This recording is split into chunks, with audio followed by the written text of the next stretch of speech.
It's another beautiful Saturday night for baseball in Atlanta, and a big crowd joining us at SunTrust Park for the final day of August. Can you believe it?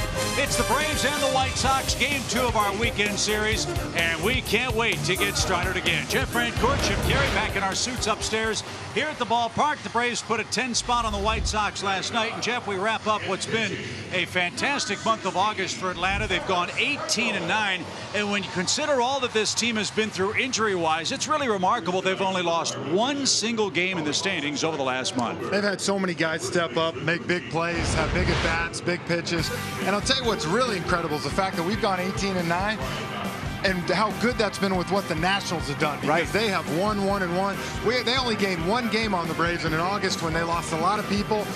Can't say enough about the job Brian Snitker and that staff's done of keeping all these guys going. And while the team has been hot in August, Dallas Keuchel has gotten hot over his last 3 starts. This is money time, and Keuchel's showing you why he's a money pitcher. Yeah, this is a guy who didn't start pitching until June, so you get the feeling that he's finally starting to feel good. It looks at, you can see those changeups to me were so good, and that's his 3rd best pitch almost. So if he's able to do that, and what we've seen the last 3 starts, it makes you feel really comfortable headed into the stretch having this guy out there. 3 double play balls earned by Dallas Keuchel against the New York Mets his last time out, and again, no runs, 4 hits, 7 strikeouts, 111 pitches. That's a good sign too, Jeff. That's really helped the Atlanta bullpen as well. Yeah, this guy's a workhorse. That's what he wants to do. He wants to throw 110, 115 pitches. He wants to throw 7-8 innings. That's why we have him. He usually gives a pen a rest. Hopefully we can see him deep in the game tonight. And win the series outright against the White Sox on a perfect night for baseball. Big crowd, big game. Braves and Chicago wrap up the month of August next. Dallas Keuchel is ready to go for Atlanta, seeking win number 6 in this his 14th start of the season, coming off a brilliant 7-inning performance against the New York Mets. But Jeff, a different challenge. It's interleague play. It's the Chicago White Sox, against whom Dallas is 4-4 in his career. The Braves took advantage of this free-swinging Chicago club last night. I would assume Dallas Keuchel would love to use that cutter to a strikeout advantage here in game 2 of the series. Yeah, it'd be nice. Dallas needs to kind of stay on the corners. You see those last 3 starts, more of what we're accustomed to seeing from Dallas. But as you saw last night, this offense is pesky. They've scored 7 runs. They'll keep coming. But if Dallas can hit the corners, keep him off speed, he should have a good start tonight. 14 White Sox struck out last night. With that in mind, Jeff, what are your forward keys for game 2? Well, for Dallas, do it like 18. Last year he faced them twice, 2-0 with the 1.38. 27 home runs they've Lopez has given up tonight. Stay on the attack with that. And Joyce stay hot. He's last 4 games, Chip, 8 for 14 with a homer. Keep that back going. And it's different looking Atlanta lineup. We'll talk about that when the Braves come up in the bottom of this 1st inning. That's Rick Renteria. He was ejected last night, arguing balls and strikes. He said afterward, you know what, I deserve to be kicked out. Can't do that. But he's going to try to stick around for a hard 9 tonight as the White Sox Toyota starting lineup tries to snap a 4-game losing streak. White Sox this year only 6-12 in National League play and hitting .212 as a team against the senior circuit. So we shall see what happens as Atlanta tries to win the series outright with a victory at home tonight. Larry Garcia will lead off. He's the Chicago right fielder and a switch hitter, batting 192 in his last 18 games. Times have been tough for Larry Garcia. Last night 1 for 5 with a couple of runs batted in and 4 strikeouts. So Dallas Keuchel back home, back to work, and the first pitch is whacked into left field, a leadoff single. And you see it right there, Chip. We talked last night about how aggressive this White Sox team is, and you see it right there. They're not going to waste any time. But I still think that bodes well for Dallas. As he gets going, he's going to be able to take advantage of that and get some ground balls. Well, already a better night for the White Sox. They didn't get their first hit last night until the 5th inning. Max Fried started and set down the first 13 to begin the game. So Tim Anderson, the Chicago shortstop, was held in check last night, 0 for 4 with a couple of strikeouts. He's trying to end August with a bang. He's got 42 hits this month and is hitting .325 for the year.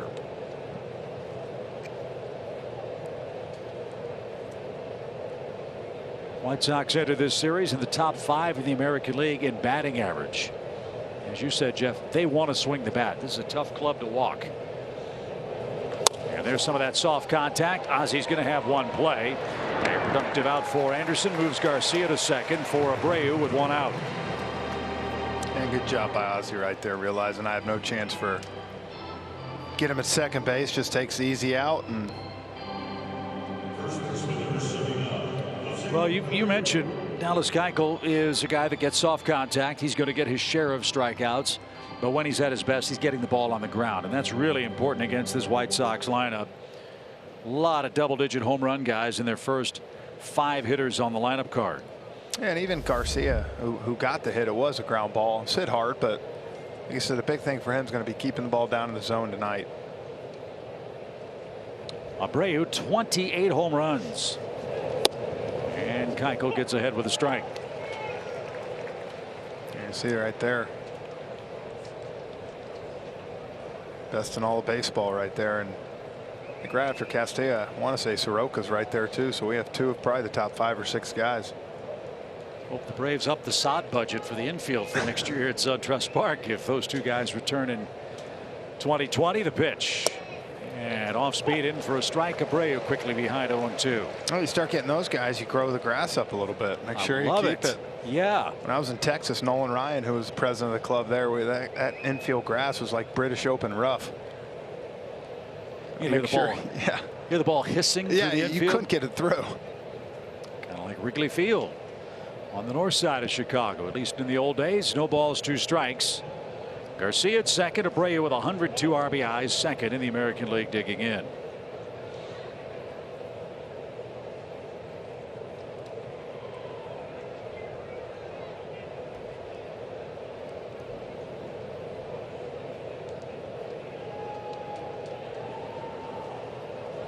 Out of play, foul.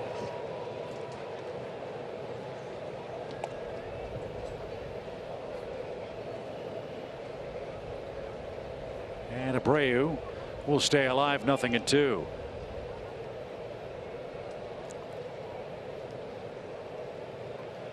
Ronald Acuna Jr. getting the night off tonight. I like to see that. I think this is a great move.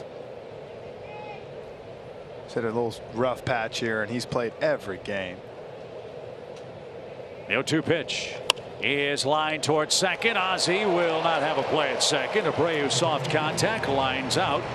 And quickly 2 outs for Juan Moncada. Again, soft contact. It's amazing how much of that Keuchel gets, Jeff, in this era where we talk about exit velocity and high speed velocity from pitchers.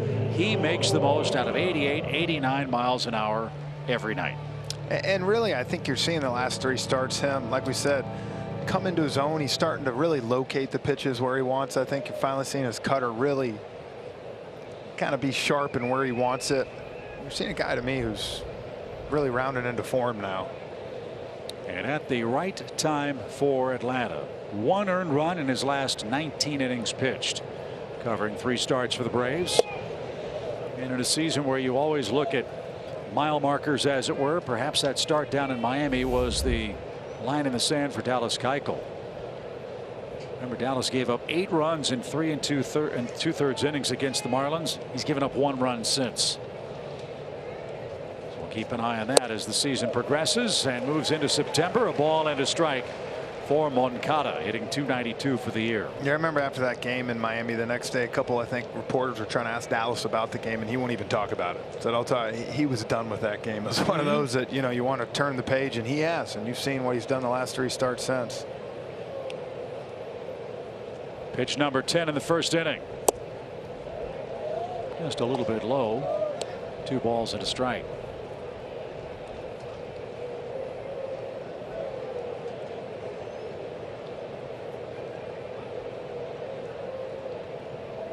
What a gorgeous night in Atlanta. Beautiful day today. Chamber of Commerce weather, humidity down. As this ball is whacked into left field for a base hit, Ortega plays it on a hop. They're going to wave the runner. Here comes the throw to the plate. It's on target, close, but a little late. And Moncada into second with a 2-out single, and the White Sox strike first.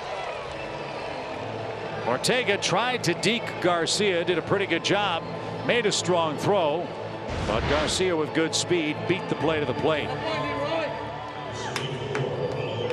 Yeah, it was a good throw, and you know, Garcia is really fast, but it hurt Ortega in a little bit that it was one of those that at first you go in thinking I might catch this ball, and then you have to slow your body down. So kind of all that momentum he had to stop, and it was a good throw, but he wasn't able to get the juice on it behind it. So Moncada, who had been struggling with 2 hits in his previous 24 at bats, knocks in a run with 2 outs, and Eloy Jimenez is the hitter. Jimenez had a couple of hits last night. And Keuchel just missed 1 ball and no strikes. Garcia, leadoff single, scores on Moncada's 2-out hit. That's how the game starts here in the first.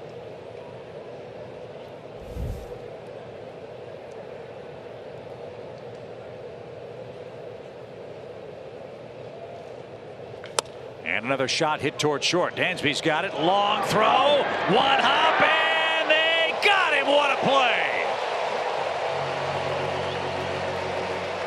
Great throw by Dansby Swanson to get Jimenez. The White Sox are going to take a look. Eloy was called out at first. Dansby deep into the hole with that patented crossbody throw and right on the money. Oh, but I think this one's coming back. You know, it was funny when that ball, watch, you see the divot that comes out when that ball hits right there. We'll show it again here in a minute. You can see right here. But when you see this ball hit, wait till you see this ball hit the grass. In a minute, you'll be able to see it. When it hits the grass, a big piece chunks up, and I said it really killed the ball. Watch this right here, Chip. See? Watch that ball.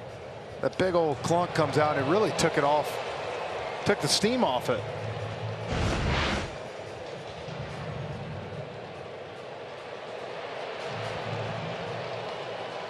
If this were a turf field, you've always heard infielders would throw the ball off the turf and it would actually spring and speed up on that short hop throw. But this time it looks like thick infield grass sucked it up, and that's going to be an infield hit.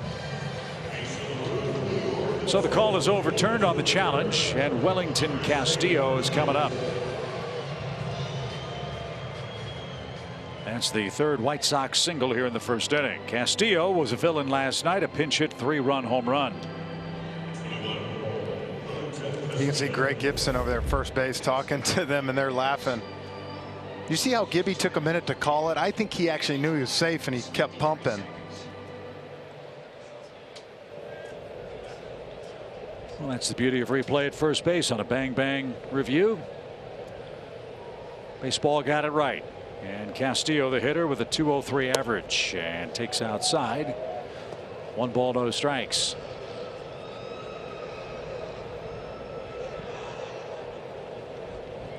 Just 2 hard hit balls in the inning, but Castillo, the 6th man to bat.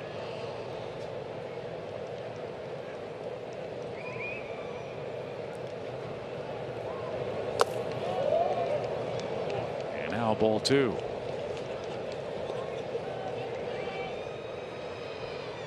White Sox have not been a very productive hitting team with runners in scoring position over their last 12 games. I think about .218 in that stretch. They've been good at it tonight and have taken a first inning lead. They're trying to snap a 4-game losing streak.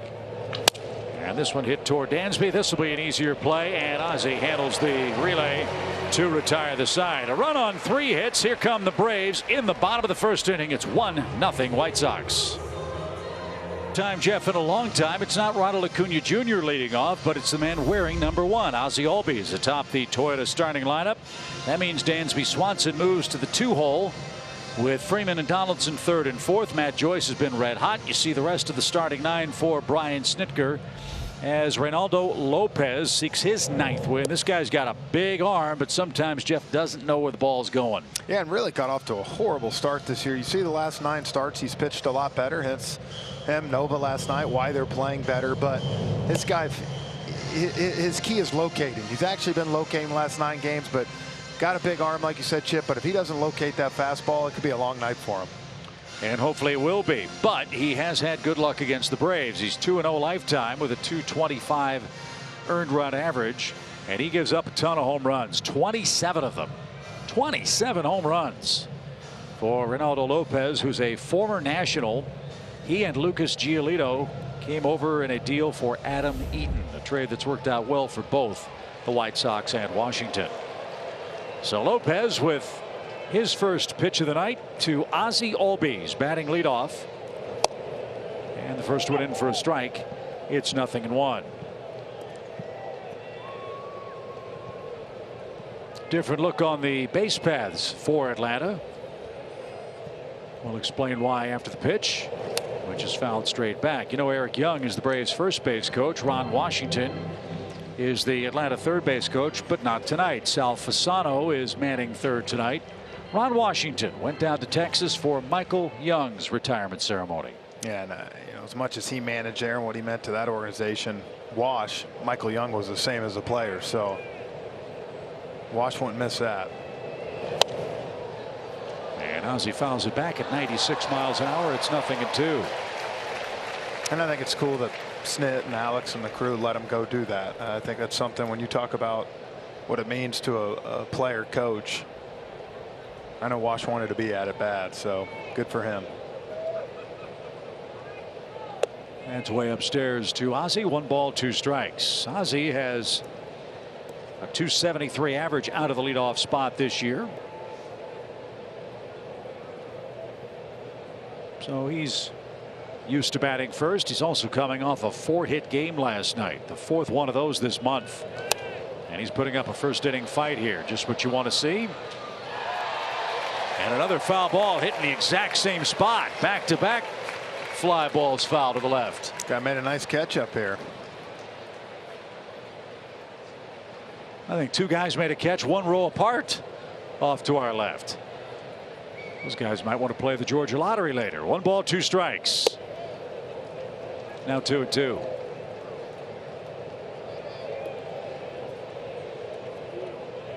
Lopez will also walk you. 56 of those on the season. Walks and homers. That's a deadly combination for a starter playing at Chicago's home park. That's a launching pad.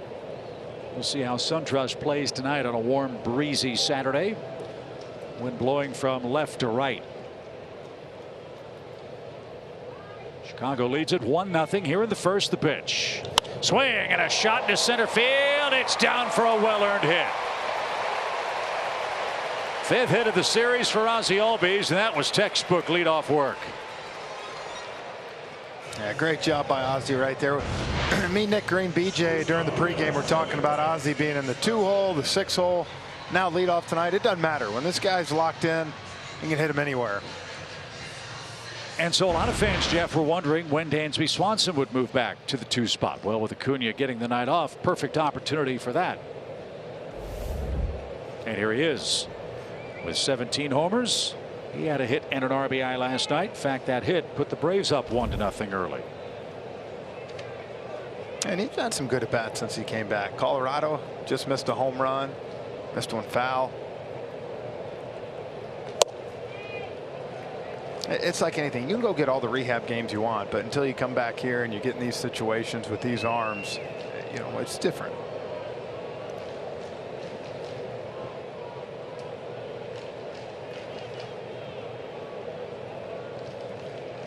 Dansby has seen Lopez before.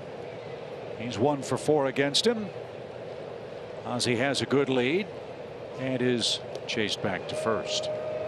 We'll keep you updated on the Nationals tonight. They are hosting Miami. The Marlins let one get away last night in the 9th inning. Braves are 5.5 games in front of Washington. Boy, these are 2 teams that are just not losing. Braves and Nats have gone toe-to-toe. Both have won 8 of their last 10 games. And Atlanta with a 5.5 game divisional lead. Tonight it's Steven Strasburg and Pablo Lopez squaring off. And I don't mind them winning as long as we keep winning. Right. And the sole fact that I like, they're pushing us. You're continuing to, you're going to play meaningful games, and that's something I think that's important. I've always thought it's, you know, teams that clinch with 2 weeks left, sometimes it's difficult to turn that fire back on. 1 ball, no strikes. Swing and a shot down the left field line. That's headed for the corner. Ozzie around second on his way to third. Sal's going to wave it. Helmet flying. He's around the bag. Cut off Handoff throw to the plate. Blocked by Castillo, but safe.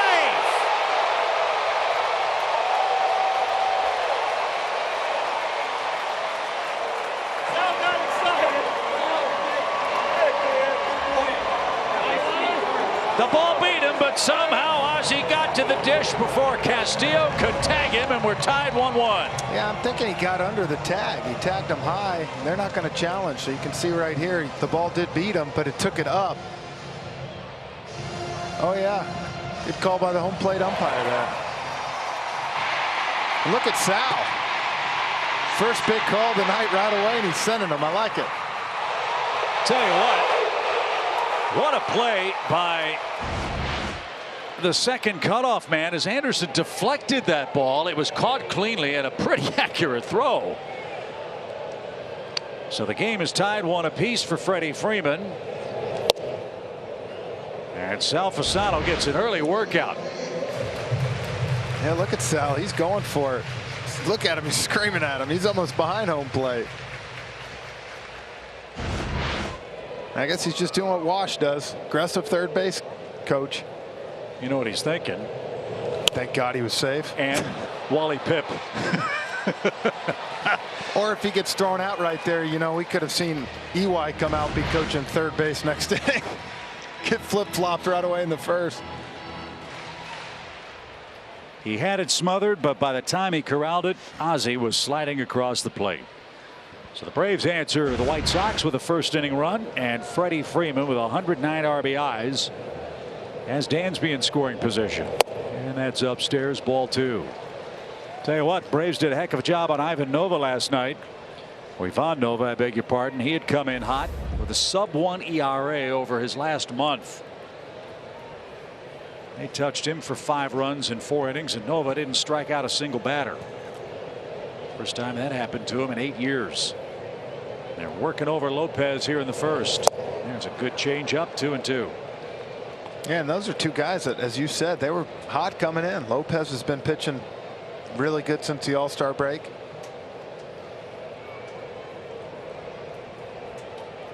That's what you want. You want to see your offense beat up on hot and good pitchers. That's what you're going to see in the playoffs. 2 balls, 2 strikes. Nobody out. Game tied. Pitch. And Freddie yanked that foul.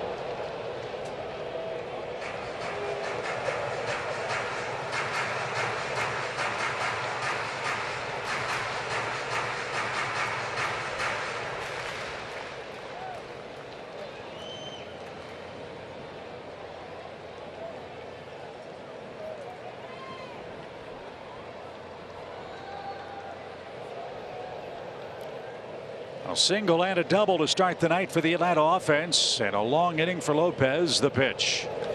High pop. Left center, who wants it? Jimenez and Engel. It's going to be Engel, the center fielder. And there's the first out of the inning. They got him on that changeup. Got him to swing and miss the one before, and Freddie almost got that one. Keep an eye on to see if Freddie keeps that one in the memory bank for the next day, big. Did you run into this guy in your playing days? Did you face Lopez that you can remember? He's been around a while. Yeah, I might have faced him back with 15 or 16 with the Phillies and back with the Braves, but he's got good stuff. And oh, there's no doubt about it. You see what he's done, but as we said, talking to some of their guys, it's all location, and if he's not hitting that outside corner to those righties, it's troublesome for him. Well, they have pitched Josh Donaldson very carefully in this series already. Donaldson walked 4 times. And the reason for that is Josh has destroyed White Sox pitching in his career. A .333 career average in 42 games with 14 home runs. Yeah, he walked 4 times last night, and his only other 4-walk game in his career was last year against the White Sox when he was with the Indians. A 1 pitch. That one got away from Castillo. He can't find it. It's by the Braves on deck circle. What in the world did that hit? Well, it's definitely a mix-up, and he was looking off speed, obviously, and he threw a fastball. Oh, that got the umpire. I'm sure he appreciates that. He didn't get leather on it.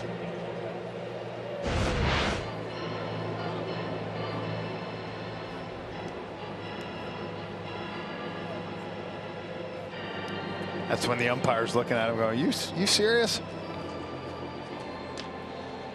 So Pat Hoberg takes a little punishment. And now a fly ball could put the Braves in front. Infield comes in for Chicago. And Josh Donaldson digs in. 1 ball, 1 strike. A little late. Castillo caught that one. 1-2.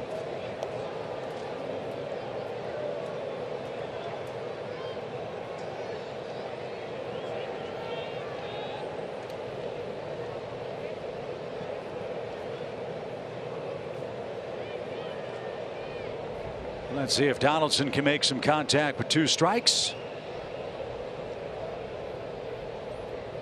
Broken bat pop towards short. It's going to be caught. And Anderson is there. And Donaldson got sawed off. That's the second out of the inning. Big pitch for Lopez. And now it's up to a sizzling hot Matt Joyce with 2 outs. Thought for a minute off the bat that had a chance to get behind Anderson. I didn't such luck.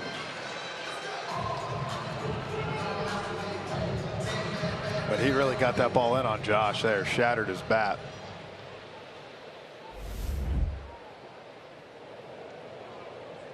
Well, Matt Joyce has a hit in 18 of his 22 starts this year. 2 hits last night. And for a Braves offense that had seen its share of troubles in the top half of the lineup, Joyce hitting 5th and lower has been a revelation for Atlanta. 8 hits in his last 4 games. And he's done a great job of trying to lengthen this lineup as much as you can. You know, just a month and a half ago, you think about the Braves lineup 1 through 8 was just deep. But he's done a good job of picking up the pieces a little bit. Infield backs up for Joyce with 2 outs, a 1-0 count. And up and away with pitch number 21 of the inning. Wear him down. Get into the Chicago pen. Matt, the 5th Brave to hit here in the first. Want to see something good here. 2-0. And off speed, rolled foul. Well, we are seeing that so much more in the game now, Jeff. 2-0, 3-1 counts used to be automatic fastball counts. It doesn't happen too often anymore. No, and you know, I think you look at it a couple different ways. You know, for hitters, yeah, you're gearing up for the fastball, but the way that they're so aggressive now and the ball's flying out of the park, you don't blame some of these pitchers sometimes. If you feel you can throw it for a strike in a situation like that, it's a good pitch.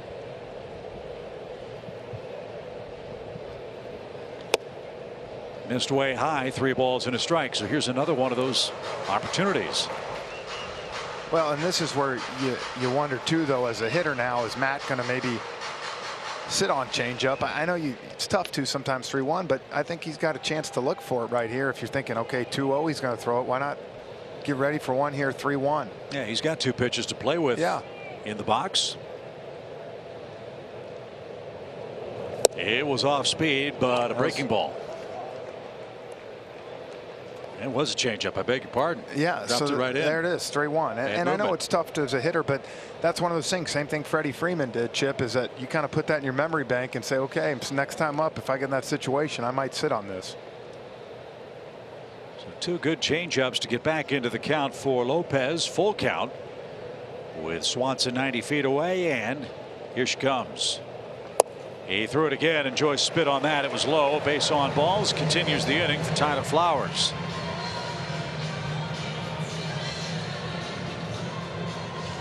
So Joyce with a good at bat. Well, the Braves are working deep counts already. 25 pitches.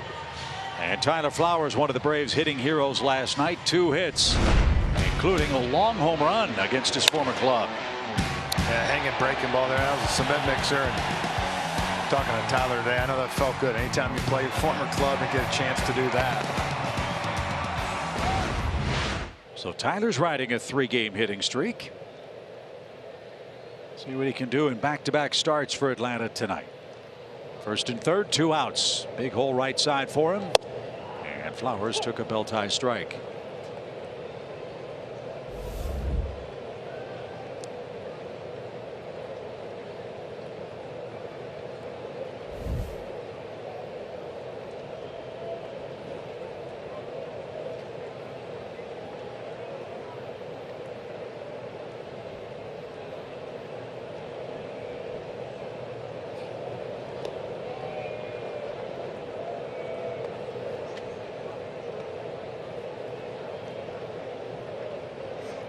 See, Tyler's gotten it going a little bit the last 10 games, starting to swing it. He's hit for the cycle.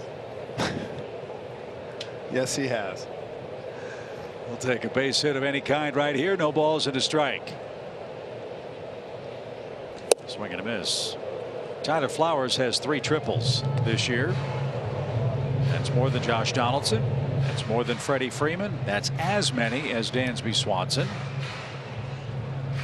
And I think that's more than Ronald Acuna Jr. Let me check the stats on Ronald. How many triples does he have? Yep, he's got 1. So the flying feet of Tyler Flowers. In play here, no balls, 2 strikes. Game tied at 1 apiece. Dansby an RBI double. The pitch.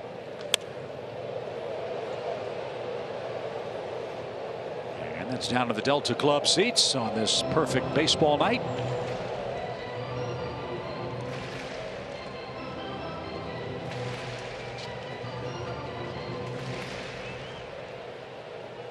Lopez in his last start was pitching a no-hitter after 5 innings and had to come out. He had the flu when he faced the Texas Rangers. He led leading 1-0. Tonight he's tied 1-1 in a very long first. I might have had to pitch through that, or at least till I threw up on the field. Wait a minute. I mean, no hitter through 5. I'm not coming out of the game. Well, at the risk of sounding indelicate, what if that wasn't the proper direction for the situation for Lopez? Well, then you got to do what you got to do. Well, Between innings, go in your pants. I don't care. You got to no.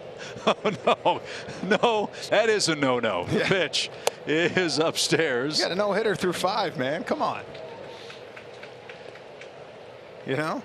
Look, I've heard of taking one for the team. I've heard of toughing it out. That I don't know if you can tough that one out. You got to try.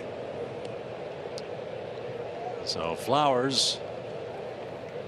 Ozzie took care of that problem with the first at bat. Exactly. That's right. Leadoff single and scored on the Dansby double. And the 1-2 pitch is on the way. And outside. 30 of them in the opening inning. Boy, great attack by the Braves offense. Grinding this hard throwing right-hander down early on a warm but not oppressively hot night.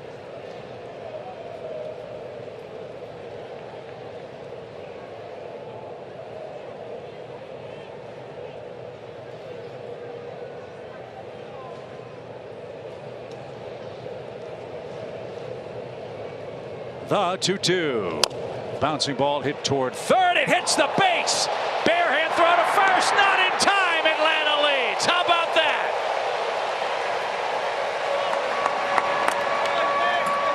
Oh, the baseball gods are smiling on Atlanta in the first inning. Wow. Tyler Flowers with a bouncing ball off the bag puts Atlanta in front, and the White Sox can't believe it. And that's a good job hustling, too, because Mikado, we talked about it last night, how good he is on the run, Chip. You see that right there. He got it barehanded, though, and got rid of it quick, but Tyler was hustling the whole way. And you know what? Sometimes you get a break. That was one right there. So Don Cooper is out to talk with Lopez here.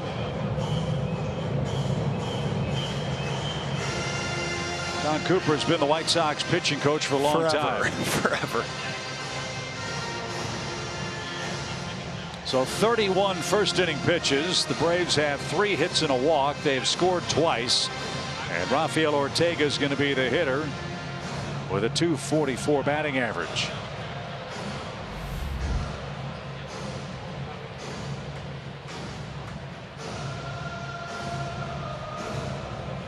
First inning's taken about a half hour to play. We're not through it yet.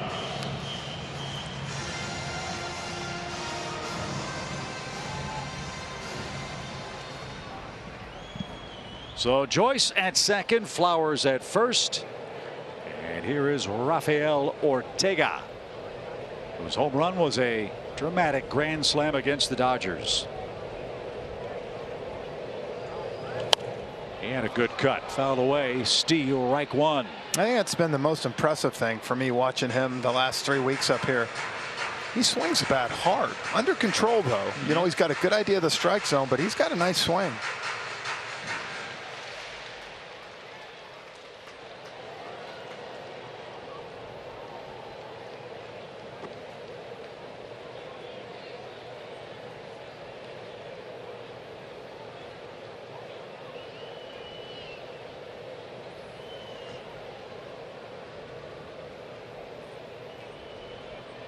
No balls and a strike. Swing and a shot down the right field line, but he pulled it into the stands. That was close. And it's 0-2 for Ortega. First inning for Reynaldo Lopez has not been an awful lot of fun. No, and now you're sitting here down 2-1. As you said, Chip, he's already thrown 33 pitches this inning. It's not exactly the way he wanted to get this game kicked off, but you got to give a lot of credit to the Braves hitters. Their approach, what they've done so far, has made them work.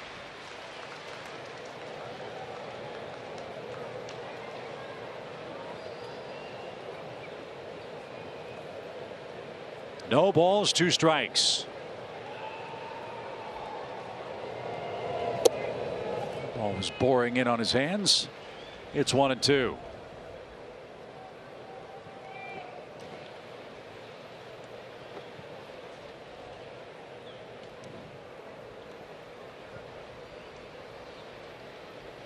Ortega, the Braves' 7th place hitter.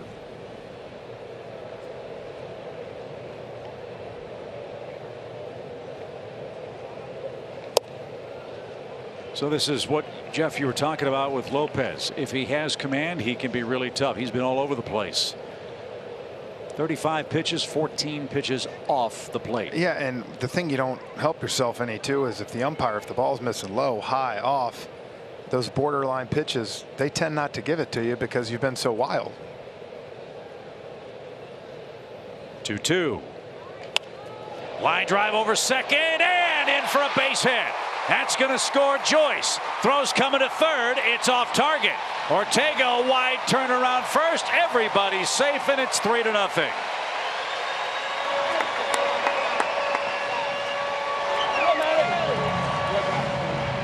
Well, Lopez may not have the flu, but he might be sick to his stomach at the way this first inning has gone tonight. Yeah, and then, you talk about you get one off the back, you get a blooper right here, just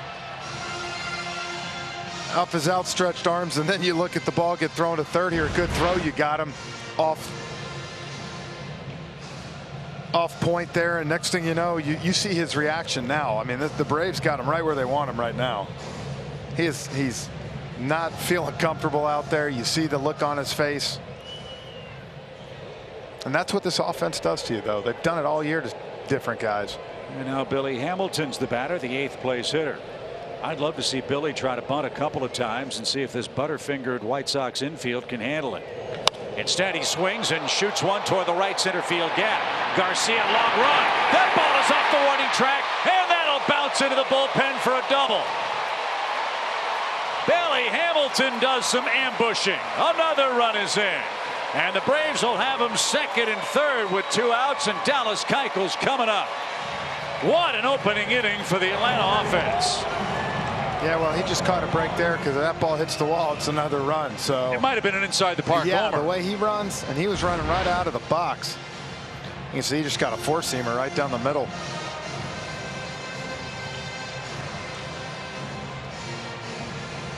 If that ball bounces 8 inches on the warning track to the right, Billy Hamilton is flying around the bases, and some real excitement. Yeah. So he's got 5 hits as a Brave. He's got an RBI here, and Dallas Keuchel now with a 3-run lead gets to bat in the first inning.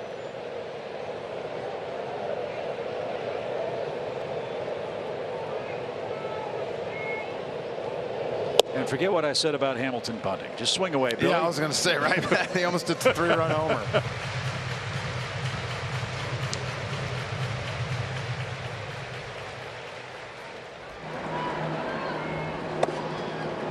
Already the White Sox bullpen has to get busy as 38 pitches have been thrown here in the first.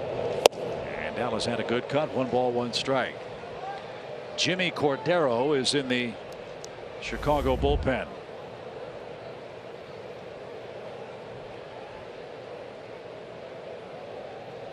Four runs, 5 hits.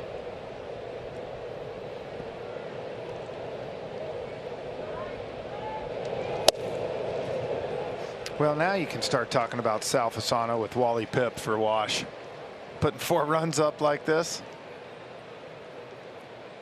I love it when Sal or Wash sets the tone like that. They're aggressive. They're aggressive. And you know what? If you don't get a guy thrown out of the plate a time or two, you're not doing your job, I don't think. Yeah. Make the other team make plays. And the White Sox couldn't, despite a strong throw from Sanchez on the deflection off of Tim Anderson's glove. That was a big play. So was Flowers. Based it off the third base bag. That kept the inning alive. 2 balls, 2 strikes for Dallas Keuchel. He strokes one up the middle. That's going to score 2 more. Dallas Keuchel has helped the Braves take a 6-1 lead.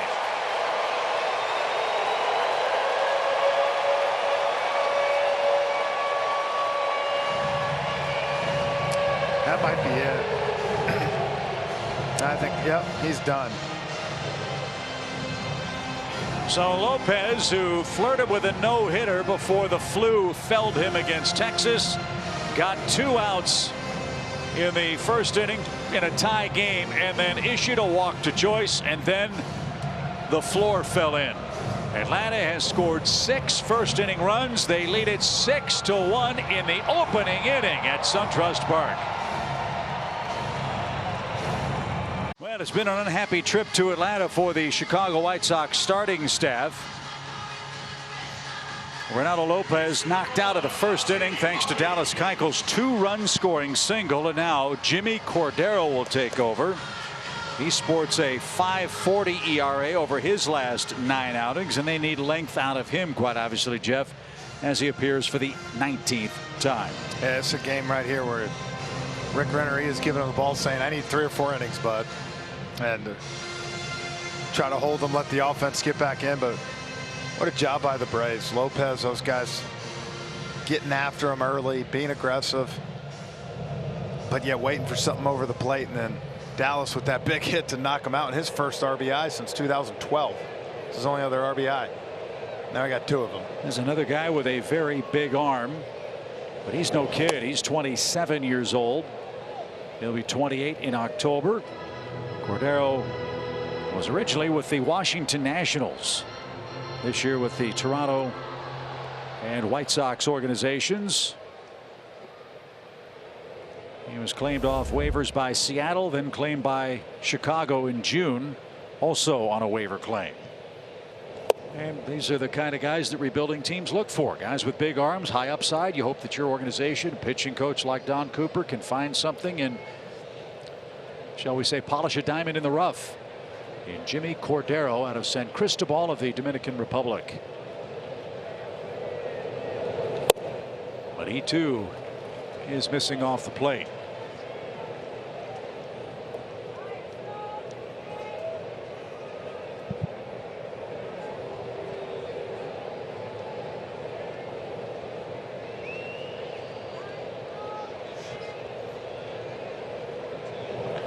Ground ball foul. So the Braves have seen 46 pitches in the first inning. 42 of them from Lopez.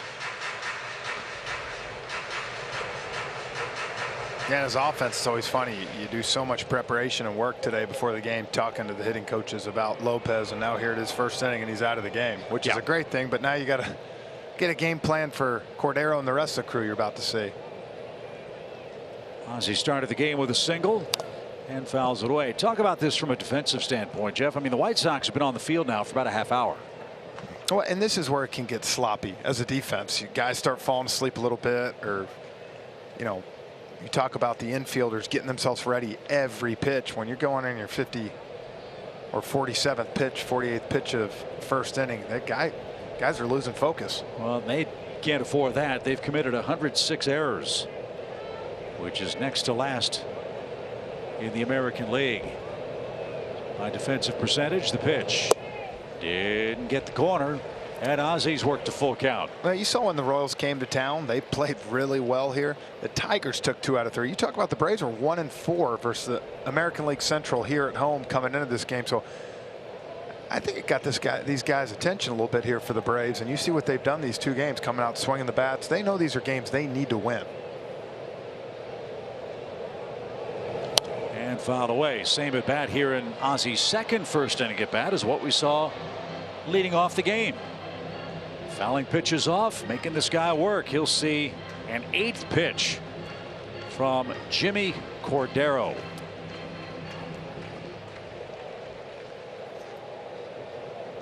He's trying to show his triceps off while he's on the mound too.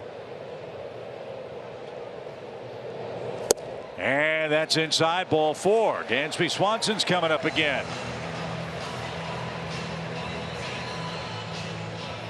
So Cordero walks his first man. Keuchel will take second. And Dansby got the game tied on that aggressive send by Sal Fasano in the first at bat of the night. The double down the line, but I think this is what good teams do. You get late in the season like this, you're playing a team that's really playing for nothing. I mean, they're playing to, for next year, obviously, positions, but you look down up in Washington, they're up 6-0 on the Marlins. Braves 6-1 here. These are the teams you beat. You know you can beat them. And you see both these teams are doing that. They're taking care of their business, and that's why, the Braves are where they're at, and that's why the Nats are finally where they're at.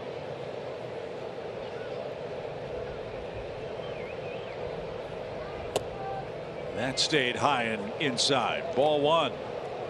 Mets beat the Phillies 6-3 today. Cubs lost to Milwaukee. Cardinals beat Cincinnati. In the first game of 2, they have a doubleheader because yesterday's game postponed. Bad weather in St. Louis. So the Cardinals keep gaining ground on the Cubs in the Central. The pitch. Just inside again. Ball 2. At the moment, St. Louis with a 2-game lead over Chicago. And the Braves would play the Central winner if the playoffs were to start today.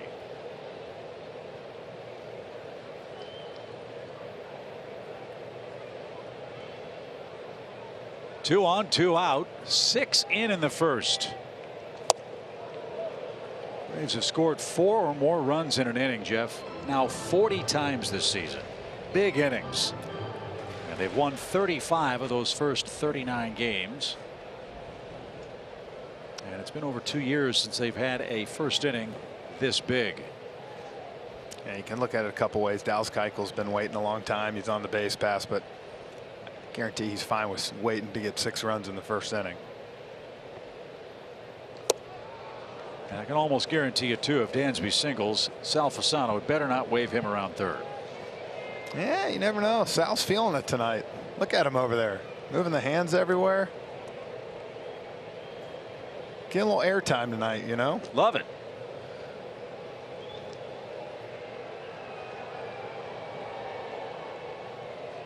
Two balls, 2 strikes. For Dansby Swanson, 59 RBIs. 2 of them have come in this series. 1 of them already here in the first. The pitch is caught on and missed. And how about that first inning for Atlanta? The Braves batted for about 40 minutes. They scored 6 times. They sent 11 to the plate. Jeff, I know you're a big fan of Netflix. I'm sure you've seen the show Better Call Saul, right? Better Call Sal? I've got a great Netflix show. How about Better Send Him Sal? Look at everybody. Look at the love he's getting here. Oh, you bet someone's texting Ron Washington saying, hey, just stay in Texas one more day. I told you, Wally Pipp. Look at B-Mac giving it to him. That was great. That was great. Well, speaking of great stories, we've got a special guest in our booth. This young man is Addison Hara. We met him at Children's Health Care at Eggleston Hospital. He went through an unbelievable ordeal and is now a student at Kennesaw State. And it is so great to see you out of the hospital. You made a real impression on all of us when we made our hospital visits. You look fantastic. Congratulations. Yeah. You say I made an impression on you, but it feels the other way around. It was a real tough time, but all the support we got, and yourself and Joe Simpson and Jerome Jurinovich coming by, and Mr. John Shearholtz as well, it just really made a huge difference in the whole thing. For the fans who don't know your story, tell them what you've gone through. I know you've gone through cancer treatments and it's been an unbelievable. So I had a pretty rare blood disorder called severe aplastic anemia, and with that I had to get a round of chemotherapy and a bone marrow transplant. And my sister was my donor, and she was a perfect match, God bless. And the first one, was kind of rough. You you run the risk of, infections and, side effects and the treatment like that. So unfortunately, got an infection in the eye area, had to remove my left eye. But, at the end of the day, that was just one hiccup. We got to the end of it. And we're just so happy to be out of that. And then about January 2018, I went through my second bone marrow transplant, and that one was all happy news. Since then, we've been just feeling so great and healthy and active and blessed. You're so optimistic. You're so upbeat about this. I can't imagine going through this at your age and being, again, in the hospital for so long. Well, it can be shocking when you turn 17 and they tell you you're going to have to be admitted to the hospital in your senior year. But it's just one of those things. You got to roll with the punches. And if you get too down, then, your health might suffer as a consequence. So there's really no choice, I'm guessing we see your family behind here. I'm guessing they were a good source of strength for you. I couldn't say enough kind words about them. Yeah. So it's our understanding that you're here with the Make-A-Wish Georgia Foundation, and Yes. these folks have been kind enough to grant your wish. Yes. What was that wish, and what was your reaction when that wish was granted? Well, I actually received this wish, a few years ago, and as we were going through the treatments and stuff, it wasn't the right time to place the wish, but a couple weeks ago, it occurred to me that season tickets would just be an incredible wish. I mean, we're here all the time anyway. Right. We come here just about every day during the summer, so we thought, what if we could get a couple of really spanking season tickets, down by the dugout. So we asked, and they granted the wonderful Rod Bazarski and Mary-Kate Snyder at Make-A-Wish. Just truly wonderful, genuine people who really helped put this thing together. So they've got us set up in some nice seats for the 2020 season, and they helped us in so many other ways. Those folks really are miracle workers, aren't they? Wow. They are. That organization, you couldn't say enough kind words about them. And it's my understanding that it's one of those good comes around because you had been instrumental in helping some other kids receive their wishes before you got sick. Is that right? Yeah, I'm told that the fundraiser that we put together, the Make-A-Wish fundraiser we had for, wasn't just for myself, and that other kids were able to get some of their wishes granted as well with the money that was raised there. So. Wow. That's amazing. As Yolmer Sanchez leads off for the White Sox, he's their 7th place hitter. Dallas Keuchel leads the game 6-1. We're visiting with Addison Hara from Powder Springs, right? Yeah, homegrown Georgia boy, born in Powder Springs about 20 years ago. Haven't moved much further from there. And a line drive just out of reach of Ozzie into center field, and Sanchez leads off the second with a White Sox hit, the 4th. McEachern High School? Hillgrove. Hillgrove, Oh, yeah. all right. Probably would have gone to McEachern if Hillgrove wasn't built. Wasn't there. And you guys would have worn out Parkview, right? Oh, yeah, Of course. Yeah. Now you're Kennesaw State, right? Yes, sir. Okay. Freshman year or sophomore year? Actually, my 3rd year. Third year. Wow. Feels Okay. kind of like my freshman year, but actually 3rd year in there studying communications journalism. Shocker. Yeah. Very well spoken young man. What part of the communications biz do you want to get into? I would love to be in broadcasting. Is that right? Yeah, broadcast, television, sports, or maybe politics, news. I love that kind of thing. So this is kind of the. Angle with a base hit. White Sox have their first 2 aboard here in the inning. And Cordero will get a chance to lay down a bunt. Have you done a lot of baseball play-by-play? Have you done any baseball play-by-play? I have not. Well, admittedly, I have done some privately in my own bedroom. Okay. There you with go. some recorded MLB.TV games, but nobody really knows about that. Would you like to handle this at bat with a pitcher? Oh, goodness. I mean, if we're going to do a Make-A-Wish thing and you want to be a broadcaster, why doesn't this make you a broadcaster? is a pretty big dream realized. So sure, I'll Go give it a ahead. All right, shot. take it away. All right. You get the at bat for the pitcher here. So Cordero probably wasn't expecting to be hitting right now, but he steps into the batter's box. We'll see what Dallas Keuchel's got in store for him as Freddie Freeman is creeping up there. Bunt defense. And he takes strike 1 on a fastball. Yeah, I don't know if Cordero even knows the signs, partner. Yeah. Can we see how many at-bats he's had in his career? Can't be that many. Yeah, I would say he's not had too many, that's for sure.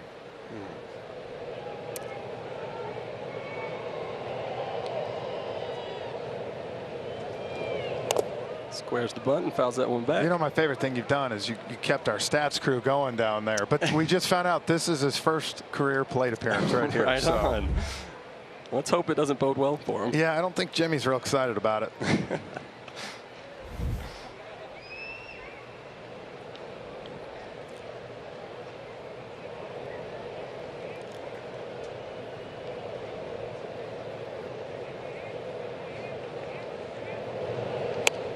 And he gets the bunt down. Freddie's going to field that. Flows got it actually. Hands on over to Ozzie, and the out at first base is recorded. Runners move up to second and third. And one gone. Perfect. I say we do this thing and send Chip down to the Delta Club. Don't tempt me. All right, this is Luis Garcia. Here's a lineup sheet. Yeah, I was That'll looking for help that. you. There you go. There you go. Luis Garcia. Alrighty. Wow, this is a lot of good information right here. Okay, it really keeps you on track. Yeah, Garcia got a knock his first time up. Last night, actually, first 4 ABs, had punched out all 4 times, ended up getting an RBI, 2 RBI single. Yeah. So I know I'd had to have him feeling good coming tonight. And he first pitch off Dallas to left field. Hits this one right back to Dallas. We'll check the runner at third. Toss on over to first, and 2 are gone. So just like that, we've got 2 outs, and in steps Tim Anderson. Yeah, that's what Dallas does so well. Able to get ground balls, get the ball right back to him. You know, get second and third one out, and he can get himself out of these jams like this. And now he's 1 pitch away from no damage at all. Yeah. Kind of an escape artist in that way. Absolutely. You see him getting a lot of ground balls, you know he's on his game. Tim Anderson still batting .325 on the year, .324. Not too bad for the shortstop. Oh, he's having a good year. Yeah, absolutely. I would know he's on my fantasy team.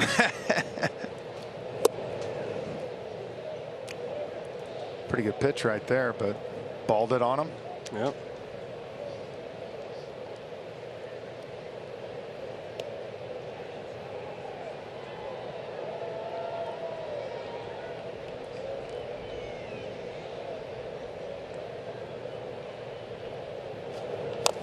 Fouled back, 1-1.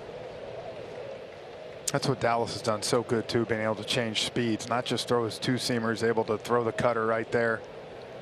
Not too many like him left in the league that just kind of finesse their way through, and I just love to see it, honestly. No, and that's what you've seen the last 3 starts. 19 innings, only giving up 1 earned run. Yeah, I'm sure he's able to hit spots like that. I'm sure Glavine loves to see that. Oh, he loves watching Dallas pitch.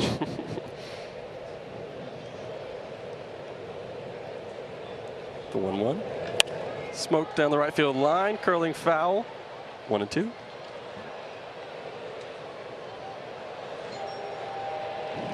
And so here you are. He's gone away in, and he's kind of got him now. He can throw that little changeup, try to get him out front, or you might see him bust him in with a cutter right here and try to get him to either roll over or swing through it. That's what I want to see.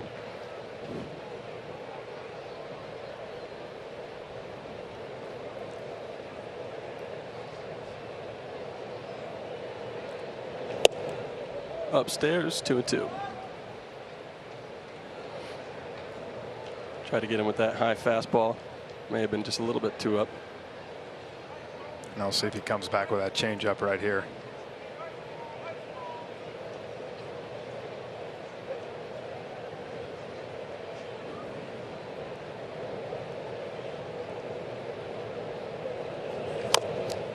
Little roller. It's going to scoop foul.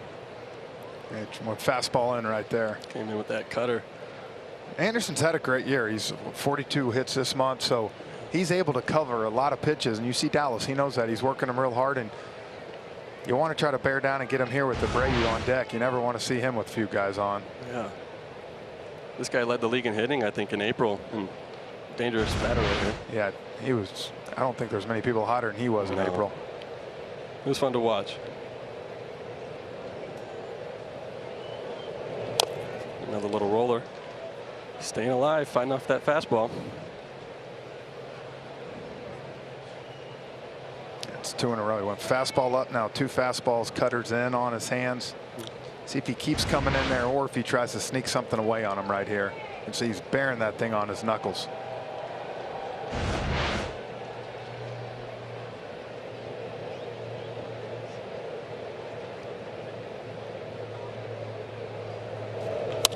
Hit up the middle, off Dallas's leg. He's going to try and recover, flip to first. Freddie with the stretch, and he got him. And that was the most, that was just too much fun. Dude, you're a natural. That's great. I've watched you a lot. Well, We are so happy you're here. And I know your birthday's coming up on Monday. And thanks for making our day. No doubt. And keep up the great work. Good luck at Kennesaw. Your mom's over there bawling her eyes out. And what a treat for us to have you up here. Thank you so much. All the best. Congratulations. You made our wish come true, too. We'll see you soon. Thank you. All right. It is 6-1 Braves over the White Sox as we head to the bottom of the second inning. And you heard Chip say it earlier. It's an off day for Ronald Acuna Jr. And speaking to Brian Snitker before the game, he said, look, he's been struggling at the plate. We just want to give him a blow, give him a break mentally and physically, and let him come to the ballpark knowing that he's not going to play. And when he was talking about Ozzie Albies, he said, this is a guy who has played in this role before. He's done really well, and we're lucky to not only have a great option, but a viable option there as well. But you were talking about the 2-hole earlier, Jeff, and talking to Ozzie Albies, you know, he said that is his favorite place to hit. He's excelled there, and Brian Snitker did say that after the off day for Acuna, Ozzie will continue to hit in the 2-hole. Okay, Kels. Yeah, and like you said, I think it's great. I think the best part is Snit has the option of how good Ozzie's been doing is to keep him in the 2-hole. But if it comes to a point where they want to make that switch, it's a great problem to have. These guys are going to hit whether in the 2-hole. You saw Ozzie tonight get a base hit to lead off. It doesn't matter where those guys are going. They're going to hit. Well, Dallas Keuchel, from a pitching standpoint, did what he does. He gets guys on traffic all over the base paths, Jeff. He doesn't panic. Knows how to get them out. And now has a 6-1 lead. And the Braves bats are right back in action. I got to brag on you, partner. That was pretty cool what you just did. I didn't do anything. Yeah, you did. I know you let him go, and what a great relationship you all have developed over the last couple of years. So that was awesome. I tell you, you know, we are so lucky that we have people like Beth Marshall who support us from the Braves organization, and they encourage us and ask us to participate in our hospital visits, for example. And Jeff, I know how much visiting Children's Healthcare has meant to you over your years as a player, now as a broadcaster. You meet people who really are heroic. And Addison was a guy that just really touched the heartstrings of Joe and me when we met him a couple of years ago. And you heard that in just his story. I mean, he was so upbeat the whole time. I mean, here's a 17-year-old kid that's lost his eye. Absolutely. Was perilously close to losing his life and never lost his faith, his optimism, whatever you want to call it. And those remarkable people at Eggleston fought the fight with him. His sister, as you heard, the bone marrow transplant, all the chemotherapy and radiation, and he's back. And he's enrolled in college, and he's on his way. That was great. He was really inspirational to us, and it was a real treat to have him here. And again, the Make-A-Wish Georgia Foundation, those folks are heroic too. They have granted over 6,000 wishes in their organization's history, and they have 400 folks who donate their time, these opportunities as well. And if you have an inclination, I strongly encourage you to support the Make-A-Wish Georgia Foundation. These people are incredible. Again, incredible miracle workers do. So, Addison, thanks for joining us. And for our audience, hope you encourage that young man on his way. As another foul ball hits the home plate umpire, who's had a rough night. This one off the foot, I think. Pat Hoberg's hopping around, and he is hurting. Maybe the kneecap. Yeah. Oh, boy. You don't see umps react like that too much, Chip. See right here, cutter in. Oh.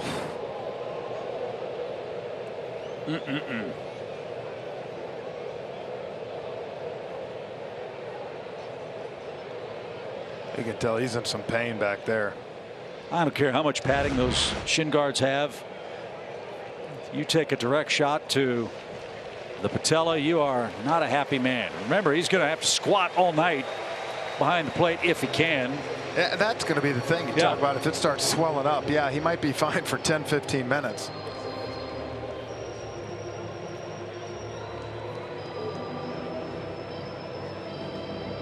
And I'm sure Freddie's saying, boy, that looked and sounded like it really hurt. And he's probably telling Freddie, why didn't you get the bat head out of that one? Among other things, I'm pretty sure. Here we go. Look and listen. Oh. That's a good job by Wellington Castilla, too, to grab him real quick, though. Did you see how fast he was doing that?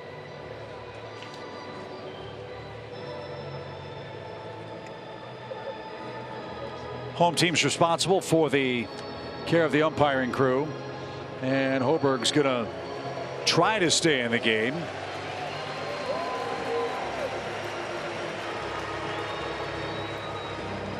Greg Gibson's the crew chief. And Hoberg says he's all right. And look, let's be honest, he's got to be honest with the rest of the crew members as well, because if there's a rotation play, for example, and he can't move properly, that's an issue you got to keep an eye on as well. I think you hit it best. It's going to be something to watch as the game goes on. If that thing starts to kind of swell up a little bit and get sore. So a 98-mile-an-hour fastball fouled off the kneecap of the home plate umpire, who's going to stay in. And that one taken downstairs for Freddie. Another Atlanta offensive full count.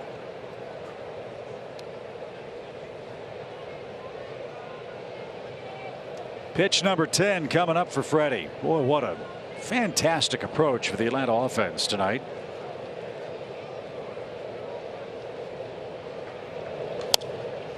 And another one's coming. Well, if you go by what Cordero now, 23 pitches, 44, I think we said for Lopez, right? 42. 42. 42. So you're looking at 65 pitches for them to get 3 outs so far in this ball game. And 12 hitters. And now Freddie's turn to get hit. Cordero yanked that ball into the left-hand batter's box, and Freddie Freeman gets dinged by a pitch ball.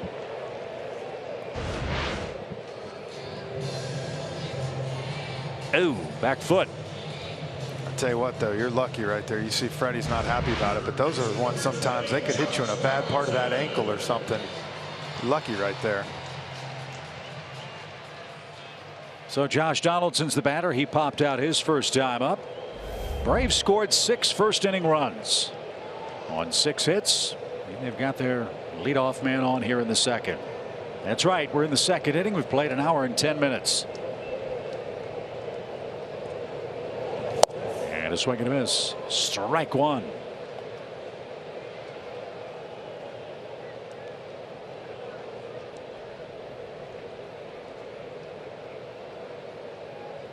Nationals still lead Miami 6-0. That game's in the 5th inning. We are going to go toe-to-toe with the Nationals. 4 games coming up at the end of this homestand. Next weekend. Ground ball. That's going to sneak through the hole. Josh breaks out of an 0 for 14 with his first hit of the night. And there's no relief for the White Sox beleaguered pitching staff in this series so far. 2 more on with nobody out. Yeah, great job by Josh. You can see he cheated a little bit on it, knowing that sinker was coming, but he squared it up good. And I think that's what's been so impressive with Josh. Chip, 0 for 14, as you said, snapping out. But last night, takes his 4 walks, doesn't get too aggressive, realizes he's got to let it come to him, and now he's got a knock. He's shaking his hands over at first base. That one might have stung him a bit. Here's Joyce. Man might have had the key at bat of the game. A 2-out walk to keep the inning alive for Flowers, Ortega, Hamilton, and Keuchel, who delivered the knockout blow for Lopez. And that's outside. 1 ball, no strikes.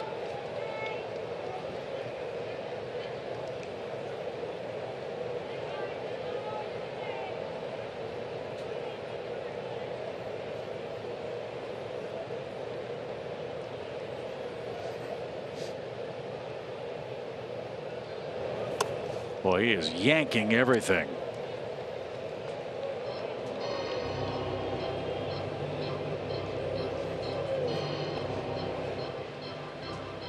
And this is one of those games, at least it appears for Rick Renteria, where he wishes September were already here. He could get some bullpen reinforcements.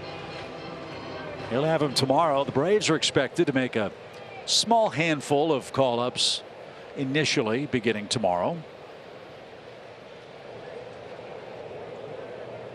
Kelsey will have more on that a little later on tonight. 2 balls, no strikes.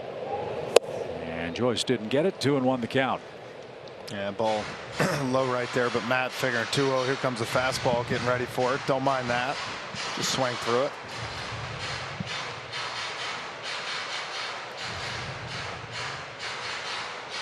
All Atlanta tonight. 6 runs on 7 hits.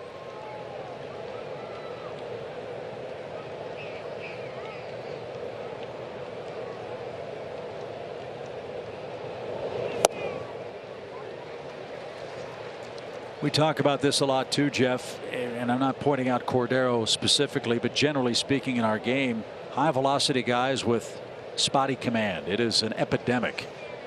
Well, and we said when you're all over the place, that last pitch wasn't a bad pitch, but when you've missed it the whole time, he's not going to give it to you.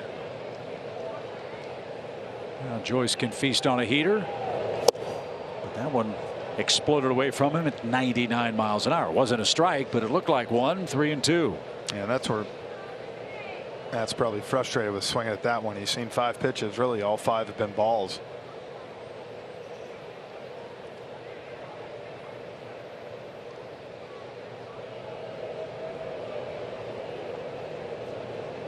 So 2 on, nobody out, payoff pitch. Here it is, and fouled away.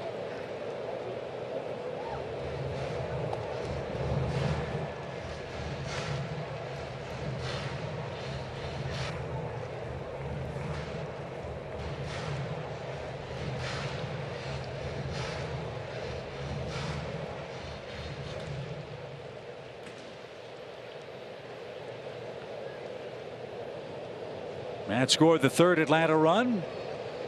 And now another 3-2 pitch is on the way, and a line drive into right field. That's going to get down for a hit. Garcia played that one very cautiously, and Atlanta will score Freddie Freeman to make it 7-1. A little surprised Garcia didn't try to make that catch with another step. Freddie gingerly made his way around third base. You saw Brian Snitker taking a peek at him. That foot might be hurting for Freddie. Yeah, and you could see Sal Fasano point when Freddie was going in there. You can see his face right there grimace a little bit. You know what, though, the Braves put a few more up right here. It might not be a bad idea to get him out and go get some ice on that thing. Can't lose him. It goes without saying. Tyler Flowers, the batter, a hit batsman scores. And Freddie will. He's going to go down and get checked out by Frosty, like Frostad, the assistant trainer.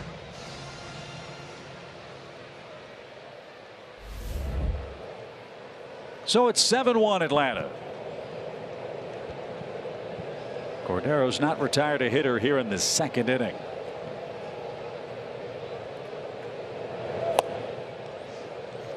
I know you want to get greedy and you want to keep pouring on the offense. I want to save a few for tomorrow with Lucas Giolito pitching for the White Sox. He was 14-7 on the year. Julio Teheran's got the ball. It's an odd start time tomorrow, 5:10. They got Steve Aoki tomorrow night. Oh, that's right. My son Chris knows Steve Aoki. Yeah, he can take our ticket after. Yeah, exactly. I'm sure it'll be a great show after the game. Oh, yeah. Hope you'll make your plans to join us here at the ballpark. And then stick around for the post-game concert, and then enjoy the beautiful Battery Atlanta on this Labor Day weekend. One ball, one strike. And down and away. And that's the perfect example again right there. A ball that's not that far off, but when you're just missing constantly down and up. You've still got no outs in the 2nd inning, and now Cordero's up to 36 pitches. Like you said, I don't know how many people they were planning on calling up tomorrow, but they might have added 1 or 2 now. Oh, yeah. 2-1 pitch. That's smacked toward third, and wandering too far off the bag is Donaldson, and there are the first 2 outs of the inning. So Moncada with a catch and a quick release doubles up Donaldson, and 2 are out for Ortega. Yeah, there's a break for him. Ortega with an RBI hit in the 1st.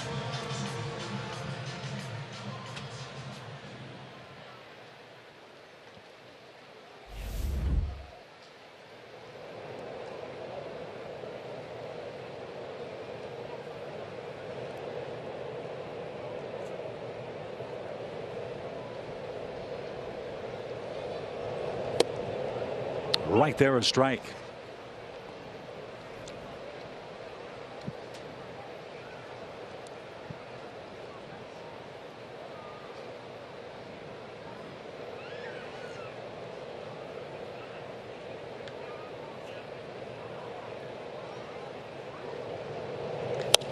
That's bounced toward Anderson at short. He'll take it to the bag himself, and that retires the side. Freddie Freeman was hit by a pitch. He scores on a Joyce single. We'll see if Freddie can continue in a 7-1 Atlanta game.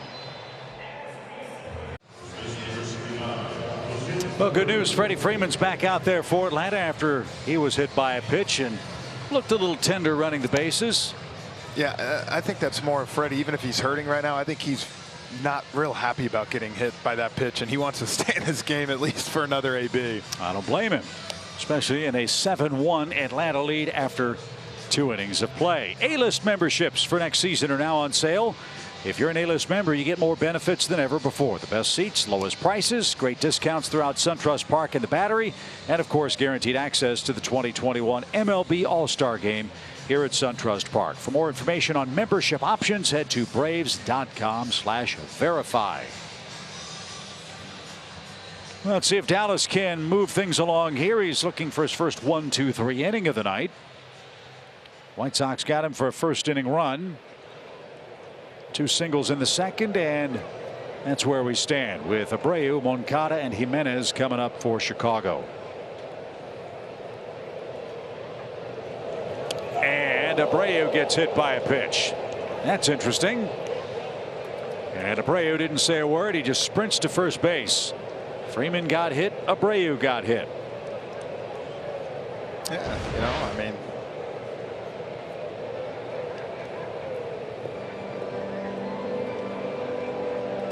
part of the game. You know, he's protecting his guys out there. And I think the umpires handled it good. They didn't say nothing, just let the game continue. But boys, a player who has been hit by a pitch, what does that mean for you if you're the Braves victim and your starting pitcher goes out and just says, don't hit our star player? What does that do for you? Well, you know, look, the guys already love playing behind Dallas. They know what he does, his pedigree, what he brings to the team. But when you have a guy like that probably just takes it into his own hands right there, I guarantee you no one even said anything to him. He just said, listen, this is what we're going to do. And he did it. And then, hey, Abreu, you got to give it to him. He just took it and ran. He knows our star guy got hit, so I wore one. And look, this year and in past seasons too, I think the Braves have been somewhat frustrated, especially with Ronald Acuna getting hit.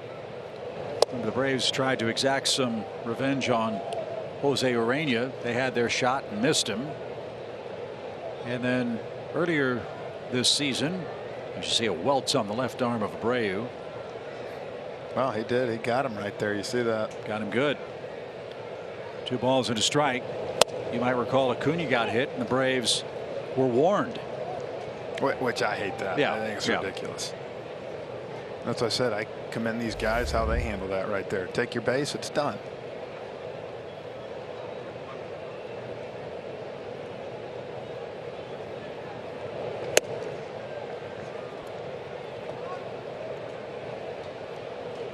And it puts the umpires in such a very difficult situation because they're trying to interpret intent. Well, you're right. But you see how Chicago handled it. They handled it the right way. Swing and a miss. Moncada is down on strikes. And Dallas Keuchel has his first strikeout of the game. 1 on 1 out. Listen, you look at who they have. Rick Renteria, as you see this 2-seamer right here darting off the plate at 88. After pounding him in right there, that's a great pitch, 3-2. But you got Rick Renteria, who's been around a long time. As you said, Don Cooper, the pitching coach, man, they get the game. They know it. So, you know, listen, it's no surprise.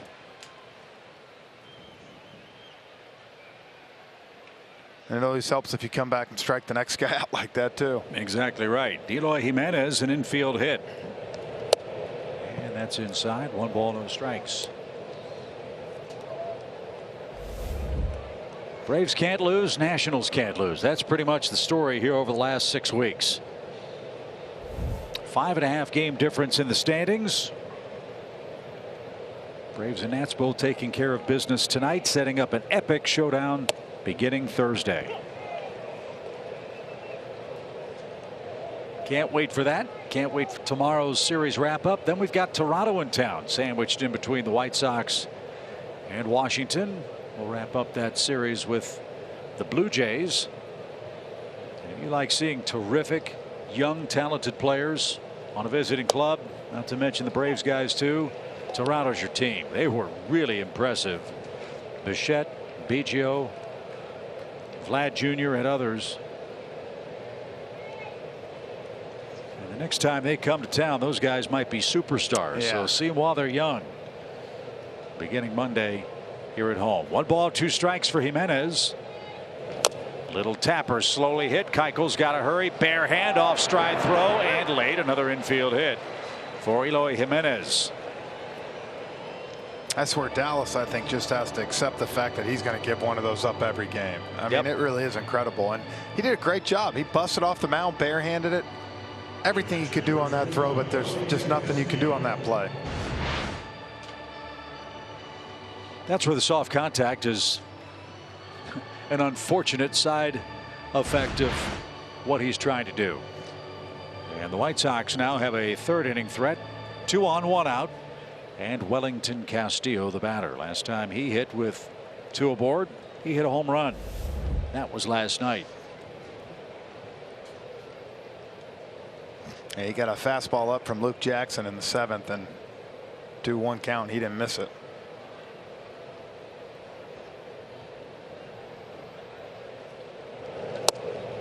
Right there, a strike. Hey, see him start him off hard in right here. I think you're going to see Dallas continue to either pound him in with that cutter or try to throw that changeup and get him out front, because he's a perfect double play candidate right here. Doesn't that drive you nuts as a hitter?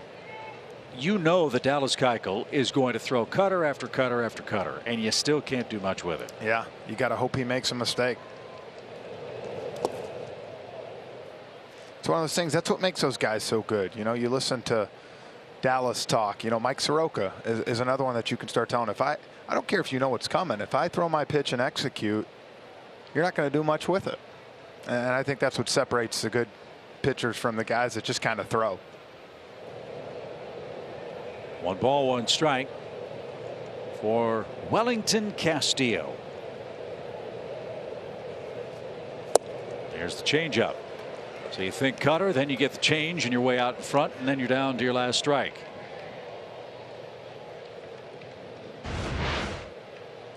Yeah, good one right there. Got some good depth going down.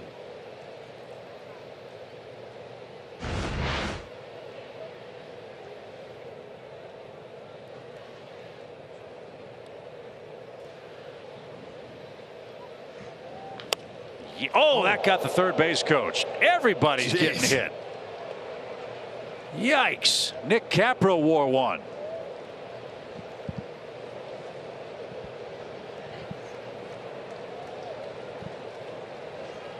He's playing his off pretty good, though. I have to give him that. Oh, right in the back of the foot.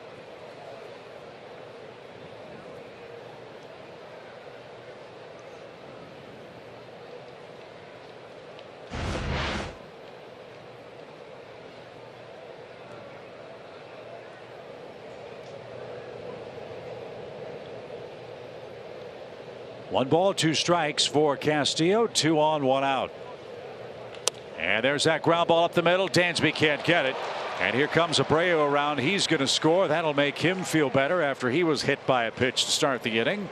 And the White Sox have their 2nd run. That was a good pitch by Dallas right there. He got him out in front, and he just happened to hit it in the perfect spot. Right up the middle where no one was playing. 2 more feet to Dansby, and that's a double play. You can see changeup, and he got him out front. You see him leaning.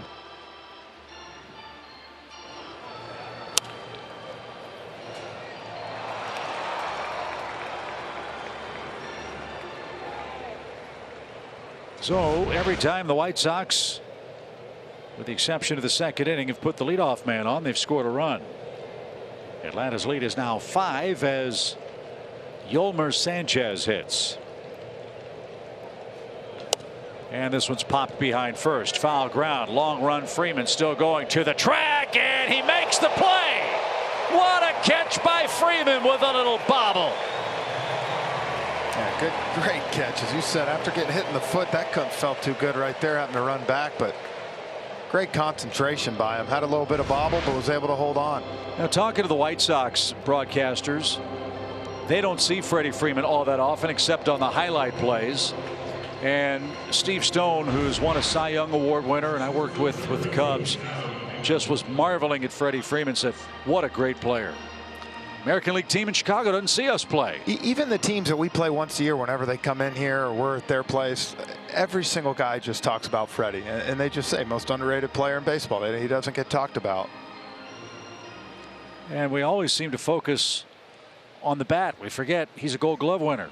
He makes all the plays at first, including that great grab with a sore foot. Here's Adam Engel, the Chicago center fielder.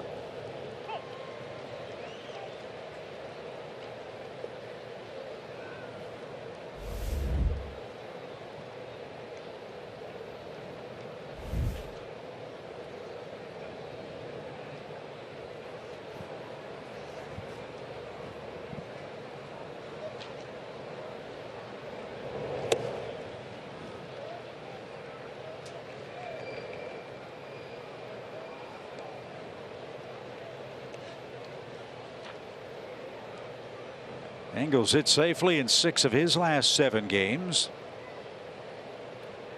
But another one of these free swinging White Sox hitters. They do not walk much. A .300 on base percentage as a club. And they get a lot of swings like that. They strike out a lot. They hit a good number of home runs. But boy, their swing and miss problem is a problem. 10 strikeouts per game on average. Yeah, and listen, you know, U.S. Cellular Field where they're at, it's a great hitter's park. So I mean, that's, you know, they're going to get their home runs at that place. But as you said, it's tough to be consistent when you're striking out 10+ times a night. Another ground ball off the left slope of the mound. Dansby settles and fires. Close play, and they got him. Engel thought he beat it. White Sox might take a look at this. Engel with good speed hustling down the line. Chicago's going to take a look. Swanson got him for the moment. Let's see if he's out on review. Ooh. Will Chicago take a look, and is there enough evidence to overturn the call? That's tough right there. That's bang bang. I mean, yep, they're going to take a look. They're going to take a look, but I don't know that this one.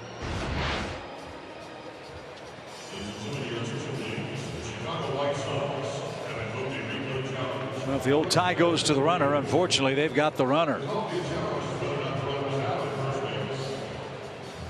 So we'll see what Review Central in New York has to say. They had already one call overturned on a great play by Dansby throwing across his body. And this is a big spot in the game for Chicago. Pitcher spot is due next. They can pinch hit and attempt to pinch hit with potentially the bases loaded here. So safe or out. Yeah, I mean, it's a tie to me, but if he was called out on the field, I don't see how you can overturn this. But then again, we've seen replay before.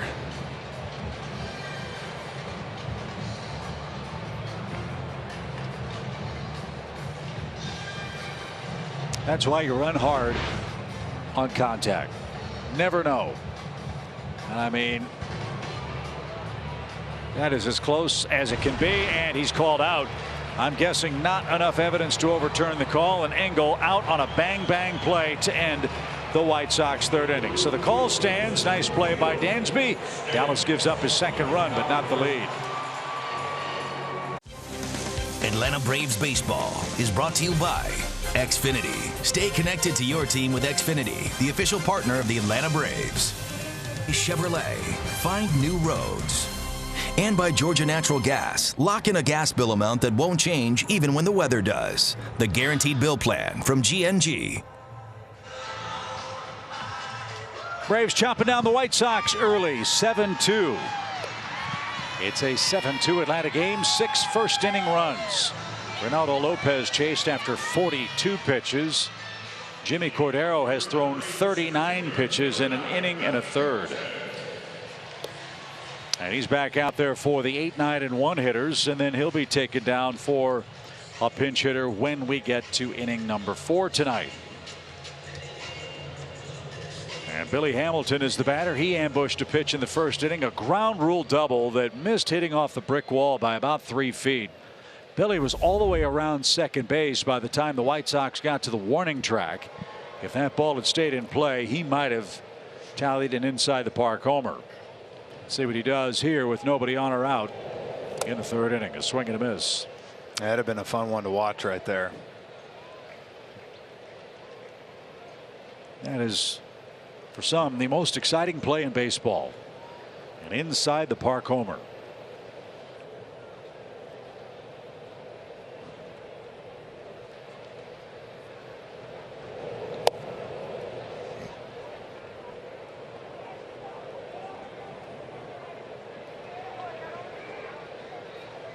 Well, Billy Hamilton, another one of those great finds and acquisitions by the Braves. When so many guys went down, 5 very important players hurt within a 4 or 5 week period for the Atlanta Ball Club. And Hamilton, a huge threat for this team as a defensive substitution late in the game, and as a guy that can steal a base or two and get you back in the game or provide some insurance offensively. 2 balls, 2 strikes. I think it's just great. You see him, Echeverria, Cervelli coming. You just add depth, weapons that gives the Braves so many different looks and things they can do throughout the course of a game.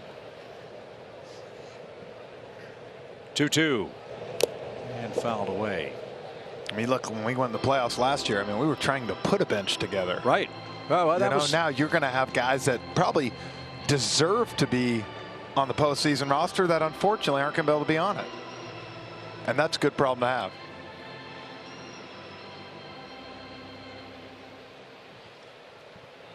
Two balls, 2 strikes for Billy Hamilton. Swinging a high fly ball. That's hit deep toward right field. That ball's up toward the wall and just a step or 2 shy. Hamilton's hit it hard twice tonight. Yeah, you're sitting here talking about bunting earlier. I think he's thinking about leaving the park. I'm surprised that ball didn't carry further with the wind blowing toward the chop house, at least the way the flags are going. But a deep drive by Billy Hamilton is the first out of the inning. And Dallas Keuchel with a 2-run single bats for the second time. Keuchel's 4th hit for the Braves this year.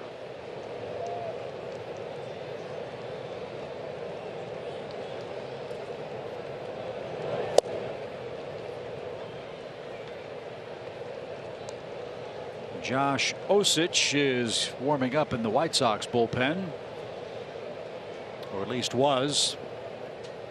See if he gets the call when the Braves bat next inning. Keuchel's getting some good cuts tonight.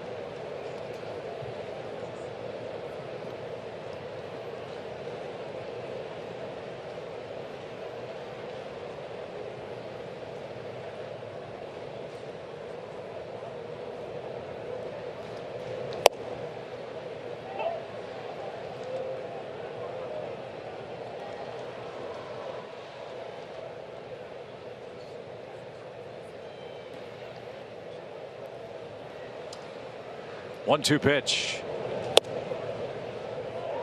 A little too high, and Cordero wanted that. It's 2-2. Dodgers are winning tonight in Arizona. Remember, the Braves are only 5.5 games behind LA for the best record. It's unlikely they'll catch LA as Keuchel swings and misses.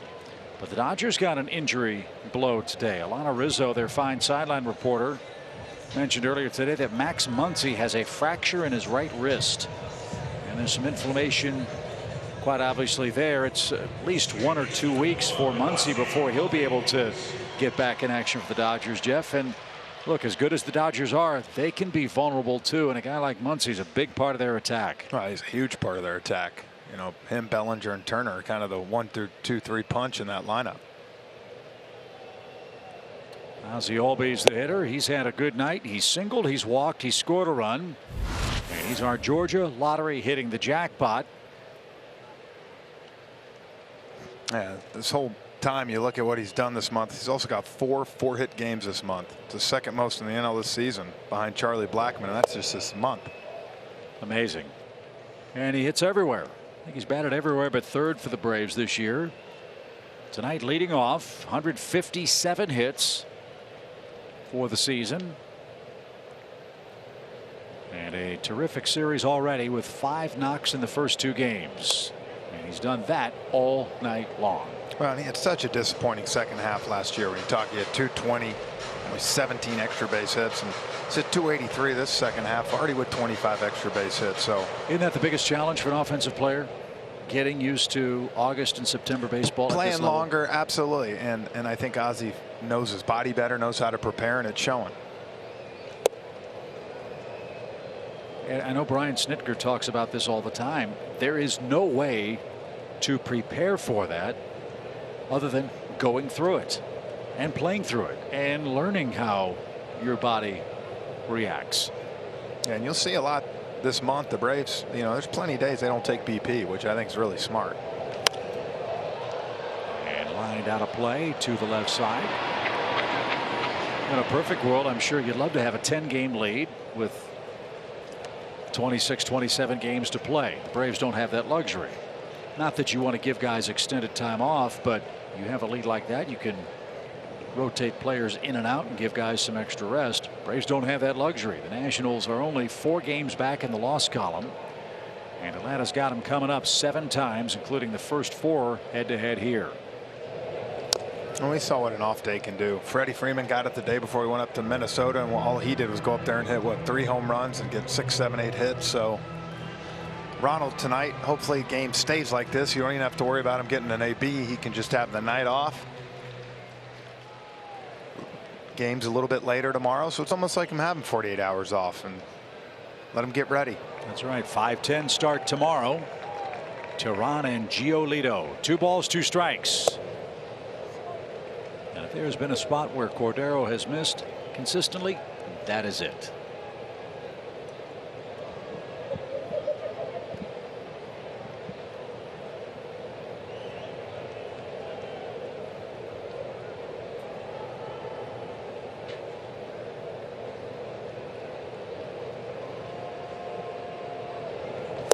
And a swing and a miss, and that will retire Ozzie Albies. That is the first 1-2-3 inning pitched in this game, and we go to the 4th inning.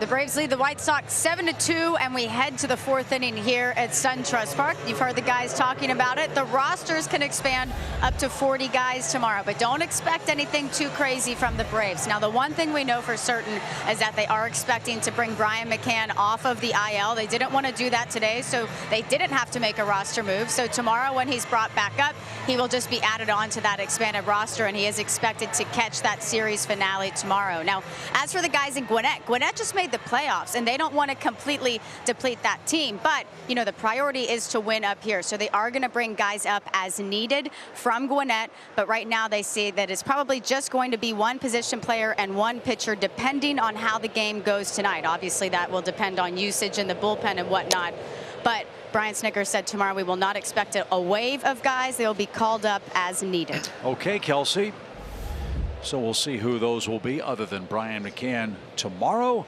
when we reach September 1. This is Ryan Cordell pinch hitting, and that's a little outside from Dallas Keuchel, who enjoys a 7-2 lead now after 3 complete. Well, and I think you'll see a couple guys come up, you know, but I don't think you're going to see too many come up in September, and the fact that, you know, the Braves got a good thing going right here. And it's popped up right behind the plate, and Tyler Flowers atop the tomahawk makes the catch. Cordell's retired to start the 4th. It's always good to have an extra couple arms down there in the bullpen to give guys a break. You know, so I wouldn't be shocked. We'll probably see Camargo, Sabatka, some of those guys come up, you know, because they've been here. You know, it's where they've,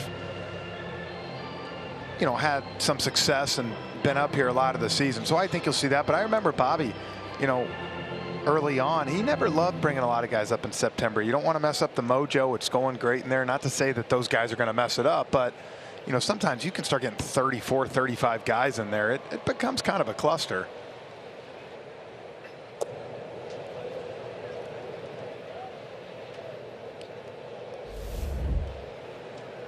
So Larry Garcia 1 for 2 tonight. He scored the first run of the game. White Sox led this game 1-0. Braves got 6 in the first inning. One of the best plays of the night was send him home Sal Fasano, waving home Ozzie Albies on a Dansby Swanson double. Sal coaching third base for the Braves tonight as Ron Washington is down in Texas for Michael Young's retirement ceremony tonight. And the Braves have had their hitting shoes on tonight against Ronaldo Lopez and Jimmy Cordero. They've gone 3 innings, 8 hits, and a zillion pitches. 3 balls and a strike for Garcia.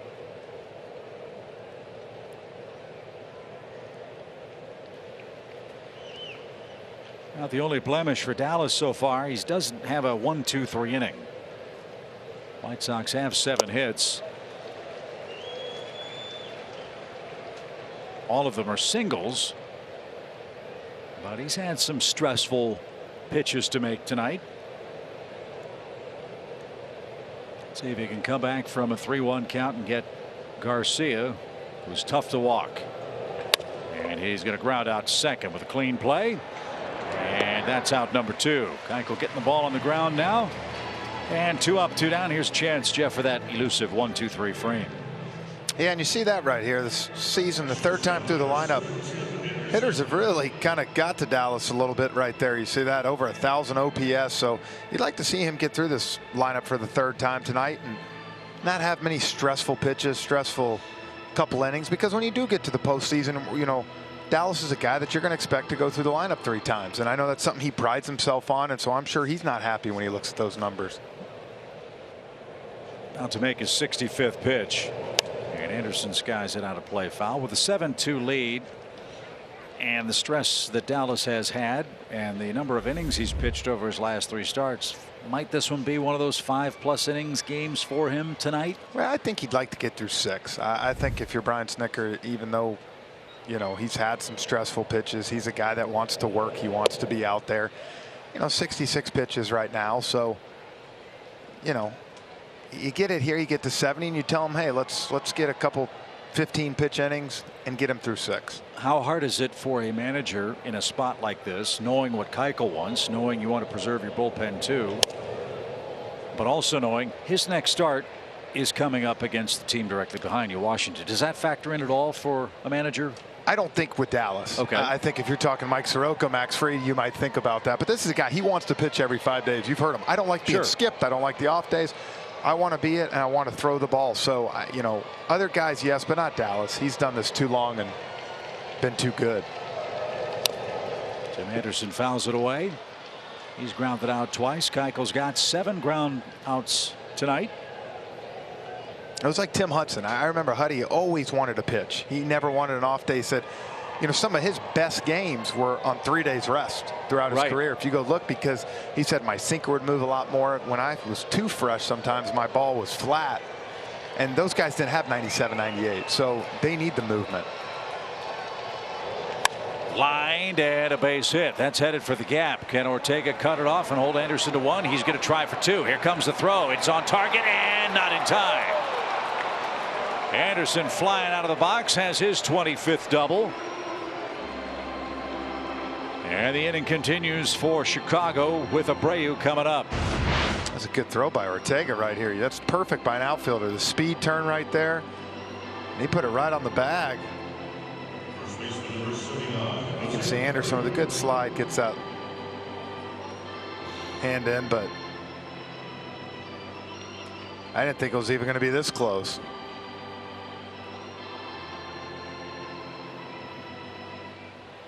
Anderson used his whole body to hold the second base bag, and he's got his first hit of the series. So here's Abreu.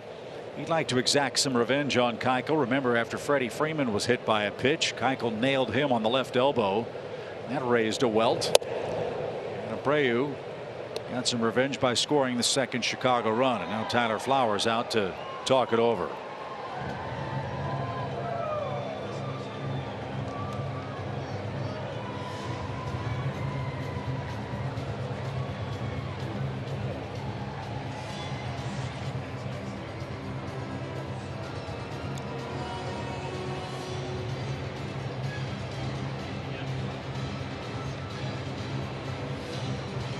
You know, and I'm sure, you know, we talked in the first inning about Dallas having to wait for a while with pitches and going, but it's probably affected him now a little bit. If you think about it, it's almost 9:20. You've gone almost 2 hours, and you're just out there for the top of the fourth. Yeah. So I'm sure it's been a little weird for him, too. Yeah, this is a game that doesn't have a whole lot of rhythm in any aspect. We've had coaches hit by batted balls, umpires hit by foul balls, and cross-ups. It's definitely not going to break any speed records. No. That's for sure. Played in 2.5 innings in an hour and 45 minutes. We're closing in on the 2-hour mark, and we're not through inning number 4 yet. But we're not complaining. Braves 7 runs on 8 hits. And they're going to see their third Chicago pitcher in 4 innings tonight. Now, good thing Chipper did the game last night with us out. Oh, he'd be in right field. He would have left by now. He might have said, you know what, I'm going to give you till the 6th. He'd be ready. Yeah, he'd be ready for milk and cookies, I think, and a bedtime story. He did a good job last night. He did. That was a lot of fun. How about Shea getting the VIP treatment? He did. Good for him. He's 15. He deserves it. Ow, Abreu got hit again. This time he's not going to sprint to first base. Tyler Flowers was out just in case Abreu had something to say, and he got nailed again. And you see how bad that swelled up from the first time, so I don't know if it got him right there, but let's look where it got him on the arm. Oh, same spot.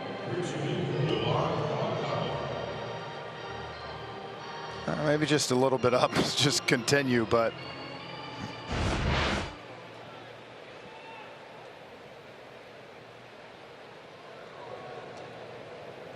that is not a happy man.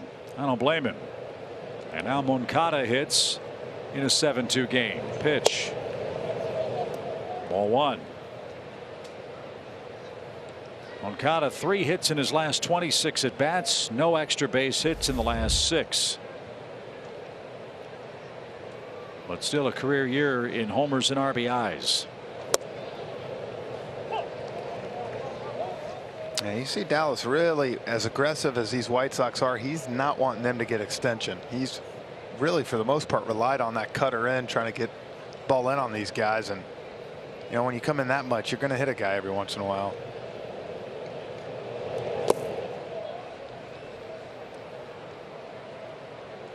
And you can tell with him, as we talked about with the length of this game, it just doesn't look like he's able to get in a rhythm.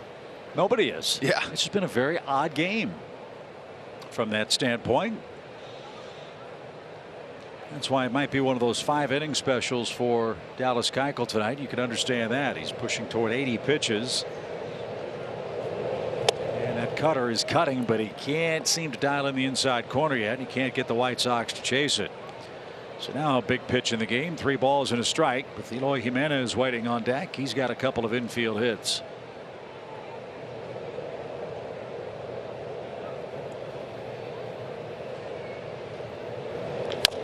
Little tapper toward Josh. He's got it. Settles and fires, and Keuchel needed that. Soft contact retires Moncada. The White Sox strand a pair in the 4th inning, and the Braves are coming up again. It'll be Dansby, Freddie, and Josh Donaldson. It's the Braves 7, White Sox 2 in Game 2.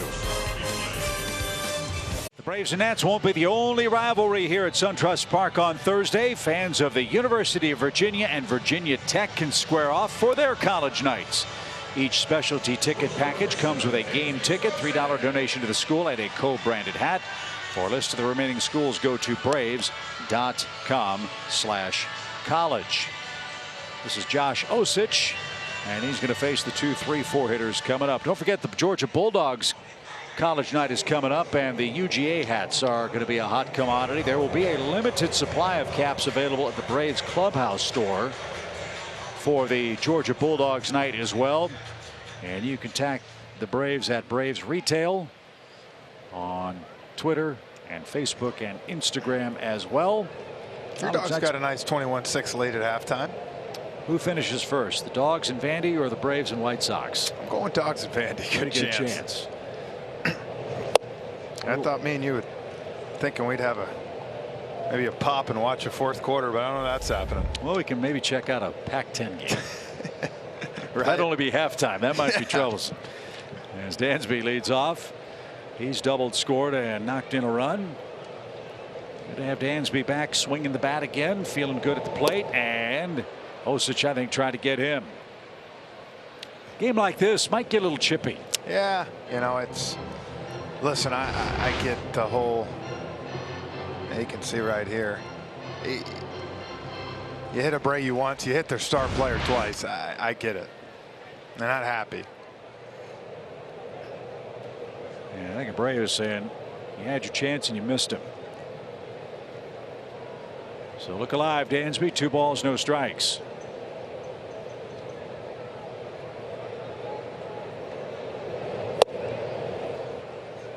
And ball 3.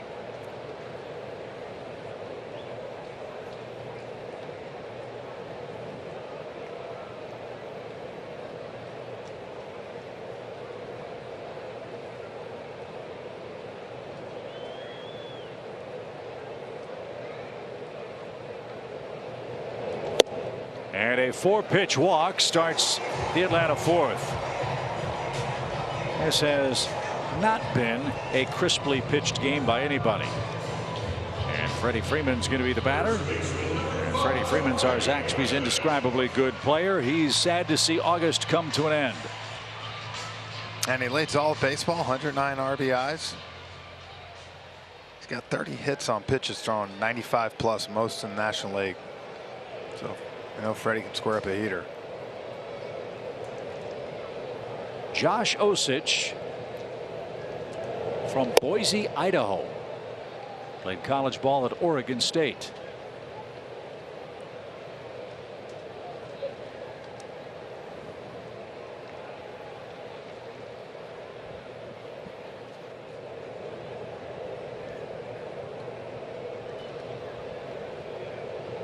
Some real good players out of the state of Idaho, including former Brave Ken Daly, Vance Law and Vern Law,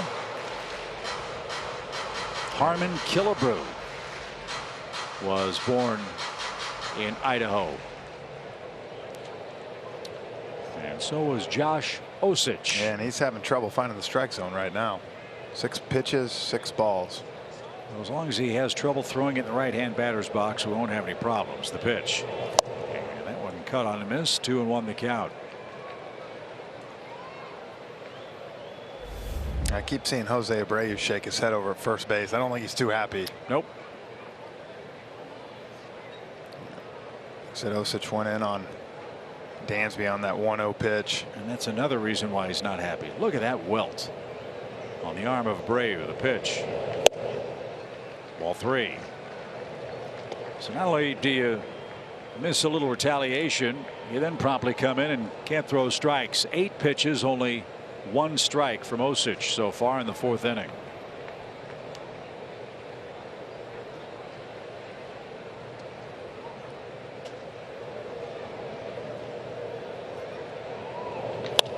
Freddie lifts this one to left, and Jimenez is going to have a play. He's been a little unsteady in the outfield for the White Sox, but Eloy makes the play for out number 1, and Donaldson's coming up. What's it like going to the batter's box as an offensive player, Jeff, when you know the game's, as I said, you think you might get hit? Well, just edgy, chippy, just there. You know, the White Sox are frustrated. They're not playing well. They've lost 4 in a row, haven't played well against the National League, and their star player's gotten banged a couple times. You got to find a way to take it out, you know, and realize that if you get hit, you get hit. But if you start thinking of that, you're going to lose your whole approach.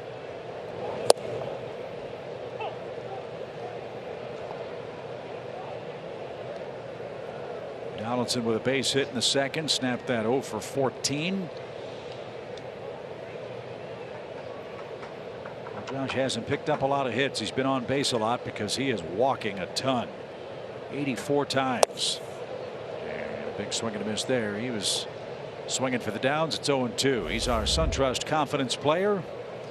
And the White Sox have not enjoyed Josh Donaldson in opposition. No, he's absolutely hammered these guys. Talked about it last night. 2 4 walk games in his career, both against these guys. So they know what Josh can do. So no balls, 2 strikes.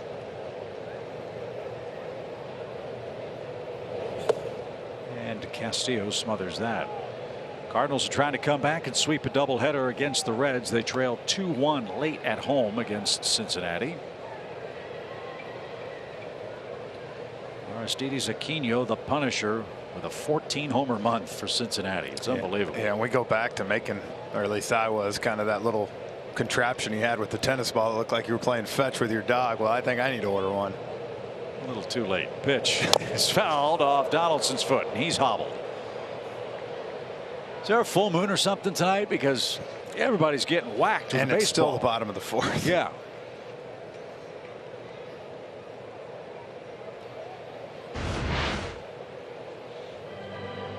Oh.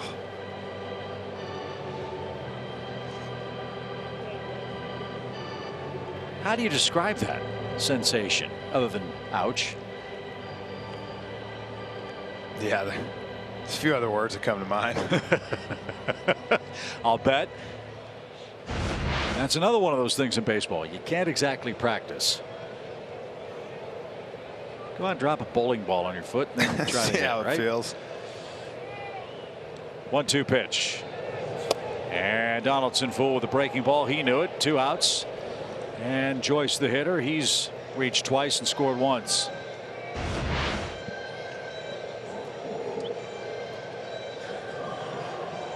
I saw the look in Josh's face. He knew it right away.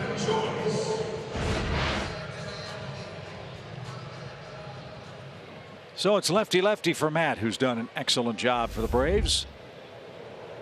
5-game hitting streak.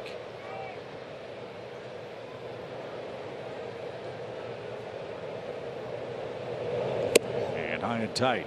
And for the Atlanta offense here, you got to keep going. You got 6 in the first, got 1 in the second. It's only the 4th. White Sox still got 15 outs to go, and you kind of the way Dallas is going, he's got 1, maybe 2 more innings, so the bullpen's going to have to cover a little bit tonight, so you want to try to keep adding on. 1-0 pitch. Swing and a miss. This might be a night where Sean Newcomb's on red alert. He's a big, strong kid who can pitch multiple innings. Got Josh Tomlin down there too, so the Braves ought to be covered for tonight. And with rosters expanding tomorrow, reinforcements will almost certainly be forthcoming. Swanson at first, 7-2 Atlanta. Home 4th. And the Osich pitch. Say that 10 times fast. 1-2 the count. I think where September is going to get really interesting is next year when they allow only 28 guys up on the roster. You like that rule? I love it. I just think that's who the teams are. That's who you play. You're playing the same team, because sometimes you get, like I said, I know 16 I finished with the Marlins. I think we had 37 guys on the roster. That's a lot. Just I think we played the Nationals one year. They had 38 or 39, and Dusty Baker was using all of them. Yeah, and that's another example of a team that was in the pennant race. So you're lefty, righty, you're mixing and matching everything, and you just talk about dragging games on, and it wasn't even baseball. You know, you could mix and match with so many guys. So I actually do like that rule. I think it's going to be great. And you're still going to have your guys get called up, just not as many. I've got another thought on that. If the at-bat continues for Joyce, 2 balls, 2 strikes. A shot. Nice play at second by Sanchez. A gorgeous play, as a matter of fact, one of the best we've seen all year. Joyce robbed of a hit. We'll continue our chat as we head to the 5th inning. 4 deliberate innings at SunTrust Park tonight. Jeff, let's take a look at our Georgia natural gas flamethrower. You can see at home he's felt really good here at SunTrust Park. His ground ball rate's the best in the MLB, with this year with 75 pitches or 75 innings pitched. So he's been able to get the ball down a lot and get ground balls. Tonight's been a little bit of a work for him, though. He's had to work. 8 outs via ground ball for Keuchel, who does not yet have a 1-2-3 inning. This would be a good time to pick up one of those, as the 5th starts with Eloy Jimenez. Talked about the rule changes that might take place or will take place next year for September call-ups to limit rosters as teams head into postseason play. It's always been that way in Major League Baseball, but it's so odd that when the games seemingly matter the most, you're playing with different rules than you would over the first 5 months of the season. So with that in mind, I wonder if this is something that baseball would ever implement, because I'm sure it's been considered, but I don't know if it'll ever happen. Why not have 30 guys to start the season or 28 guys to start the season, especially coming out of spring training? We almost never see pitchers go more than 6 innings their first 2 times through an order or through rotation in their first couple of turns. Why not have an extra reliever or 2 to help bridge gaps, and then whittle down, say, April 15th to 25 guys? Well, I don't think the Players Association would have a problem with it. Players, I think that's where it comes down to owners' money being spent. You're paying 30 guys instead of 25. You know, so I think that's, I would imagine that's the thinking through that.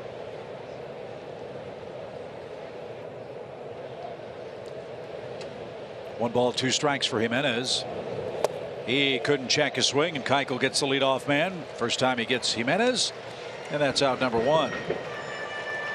Again, it just seems to me, in an industry where we're trying to protect arms, keep guys healthy, reward teams that have terrific organizational depth like the Braves do, the cost of having 3 extra players for 2 weeks would be worth preventing or aiding all of those things, if you will, and then let guys sort of ease into the long marathon that is a Major League regular season. Not the worst idea.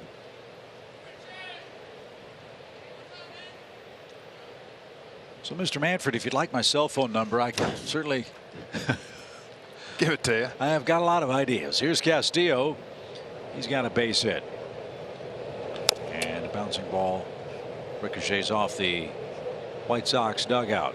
Speaking of rules, I'll tell you a rule I never thought I'd want, but I'm starting to think that a mercy rule sometime after 7 innings might not be the worst idea. We've seen so many position players start to pitch. I mean, the Royals game the other night, Alex Gordon was in there in the 7th inning to start the 7th inning. That's getting 9 outs at home with position players. So that can be a lot.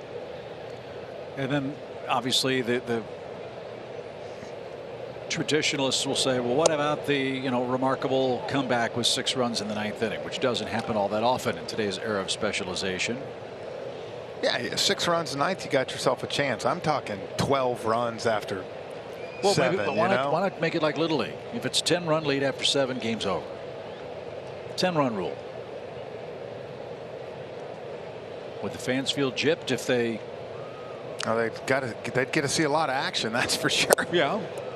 Castillo lost his helmet and is struck out. Keuchel has back-to-back punch-outs, numbers 2 and 3 for him in the game. That's nice for Dallas to come back this half inning right now. Some good pitches right there. You see that slider right there. He got him out front on that changeup last time, and Castillo stuck it up the middle. Right there, he got him out in front with that slider. He wasn't able to get to that one.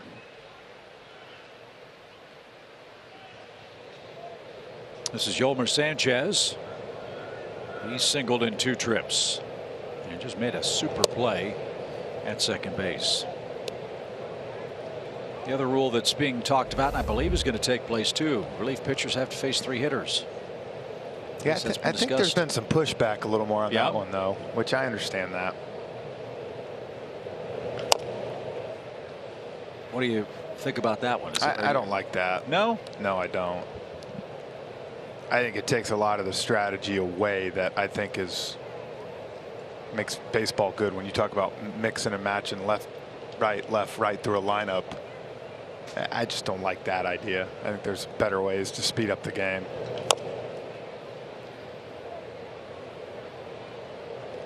One ball, 2 strikes.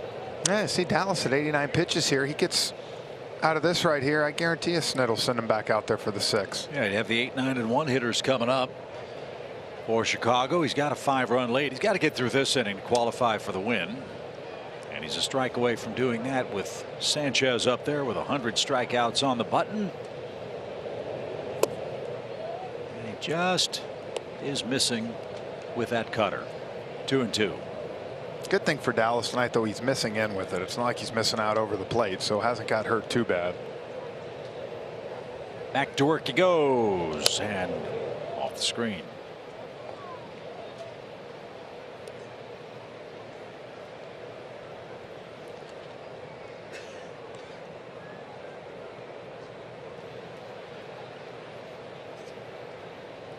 One more with the White Sox tomorrow, then Toronto's in for a pair.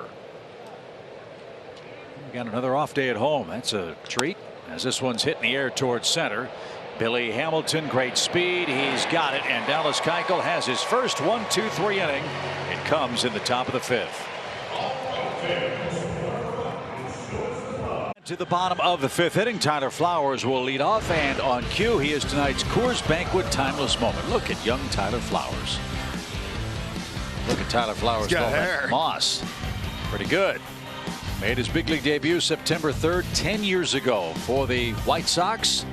7 years on the south side of Chicago, 46 homers, 142 runs batted in, and now back in Atlanta. And Tyler's had a good series. 3 hits, 4 RBIs, including a home run. And Josh Osich will greet him first. And a good cut as Tyler behind the count. 0-1. Hey, our pal Wayne Laney, who's one of the elevator operators here at SunTrust Park, who's kind enough to take care of the press, getting them up and down to the clubhouses and the service level here, is not with us tonight. He's been under the weather for the last few games. Hopefully Wayne's feeling better. Hopefully we'll see him before the end of this homestand. Does a great job. So enthusiastic, so excited. Great part of the team here at SunTrust Park. So Wayne, we miss you. Get well soon, and hopefully you'll help us handle the true ups and downs in life. And I'm told he's a big Ole Miss fan. We'll forgive him for that. Swing and a miss for Tyler Flowers. As Osich has his second strikeout, that's how the home 5th starts. 2 strikeouts for Osich. And here's Ortega. Rafael's 1 for 2. Ronaldo Lopez started for the White Sox. It was a rough outing. Talk about highs and lows in life. Lopez went 5 innings of no-hit ball against Texas and had to leave. Tonight lasted 2/3 of an inning, 6 hits, 6 runs. That's the second night in a row. Braves have faced a pitcher coming in here pretty hot and laid it on him good. Well, hopefully that'll be 3 for 3 tomorrow, because Lucas Giolito's got the ball for the White Sox in game 3. And we'll talk about this a lot tomorrow, but so you know, Lucas Giolito had an awful 2018 season. He was 6-13. Excuse me, had a 6.13 ERA. Yeah. He was 10-13 with a 6.13 ERA. He's going to get Cy Young votes this year. 14-game winner, 203 strikeouts in about 158 innings. And a former Washington National, high school teammate of Max Fried's at Harvard Westlake High School out west.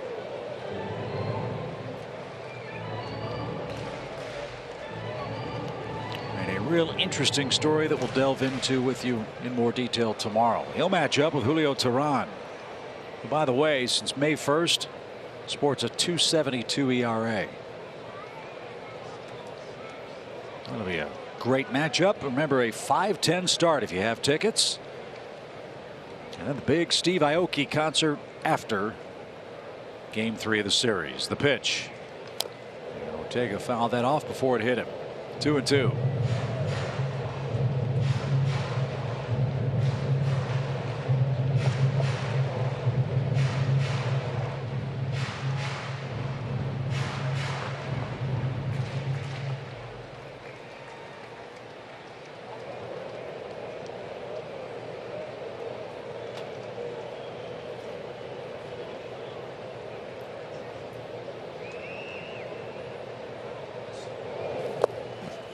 And Ortega couldn't stop his swing. He's down on strikes. Back-to-back strikeouts for Osich.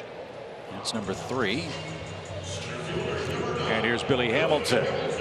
Hey, White Sox pitchers last 3 innings really kept these Braves hitters off balance a little bit. You said Lopez put him in a big hole early on. Yeah, 6 in the first is a little tough to overcome. At least you hope tonight. Braves have a 5-run lead for Hamilton, who drove home a run with a double. It's a ground rule double. Very nearly a inside the park home run. In fact, the last Brave with an inside the park homer was Dansby Swanson up in Washington a couple of years ago. Don't believe we've had an inside the park homer yet at SunTrust Park. And a line drive into center. Billy Hamilton has another hit. I have to talk to Kevin Seitzer about what's gotten into Billy Hamilton. Well, and you know, doesn't that usually happen? Guy goes to a team like that, all of a sudden starts hitting, and the Royals are probably thinking, where was that all year, buddy? But all that matters right now is he's hot and he's on a team that's going good chance to go to the playoffs. You know, it's been said that major league teams would always, in the old days at least, draft athletes. If you could throw, if you could run, if you're just a flat out good athlete, they always felt they could teach you how to hit, because those other things are such instinctive and God-given talents. Hitting, though, something that is obviously a God-given talent too, but you can teach guys how to hit and use their speed. The problem for Billy has always been in his career, Jeff, as you know, it's the ball in the air. Yeah, well, and that's what drives people crazy. You look at Juan Pierre, those guys back in the day. Hit the ball on the ground. You run so fast, you should hit 280 just by doing that. No balls and a strike. And Keuchel pushed off the plate. It's an even count.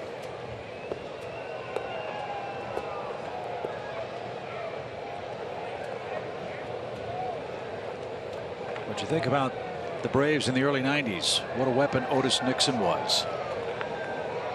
Deion Sanders, Rafael Furcal. Well, a guy like Billy Hamilton in this day and age, where the stolen base is somewhat devalued because teams want to hit home runs and don't want to risk losing base stealers. The risk versus reward by today's measurements not as high. But in the playoffs, when the home runs aren't coming, he truly can be a game changer in a lot of aspects. The pitch is pulled foul past first. Yeah, and why you're not seeing him go here is obviously Dallas Keuchel's up, and if he doesn't make the last out, you want to clear the pitcher here and have Ozzie leading off the 6th inning. So, you know, Billy's not going to be running here until it gets to 3-2. Not too much head scratching for Brian Snitker tonight. Braves gave him 6 runs in the 1st inning. Keuchel's through 5. And the 1-2 pitch is caught on and missed. And Osich struck out 3 hitters in the Atlanta inning. Billy Hamilton's left stranded, but he's got a 2-hit night, and at long last we hit the 6th inning. Well, it's time for T-Mobile's connection to the game. Here is how things would stack up if the playoffs were starting today. Cubs and Washington would face the Dodgers, the winner of that wild card playoff game. Braves would host the St. Louis Cardinals in the National League. Twins in Houston. Yankees would host the winner of the A's and Cleveland. Look, a lot of baseball to be determined. Personally, I'd like to see the Nationals go head-to-head with the Dodgers and take them to 7 games. Yeah, I see that whole picture, and I think the only thing I'd flip-flop is I think Chicago will end up winning the Central. Do you? I do. I think they'll catch. St. Louis has got a lot harder schedule the last month, and I think you'll see St. Louis and Washington play that 1-game wild card, which, I mean, you got to be at Washington and you got to favor them, but we've all seen it's 1 game. So that's what makes it so interesting. Yeah. But yeah, I do believe Washington gets in through that wild card. They would give LA all they want, and that would potentially help the Braves if they could wear out or take out Los Angeles in a playoff series. The Cubs, by the way, got Ben Zobrist back. Remember, he had been away because of some personal issues. He's now back with Chicago as Adam Engel leads off for the White Sox in a 7-2 game. And the first pitch whacked into right field. Engel has 2 more hits. Has not been easy for Dallas Keuchel tonight.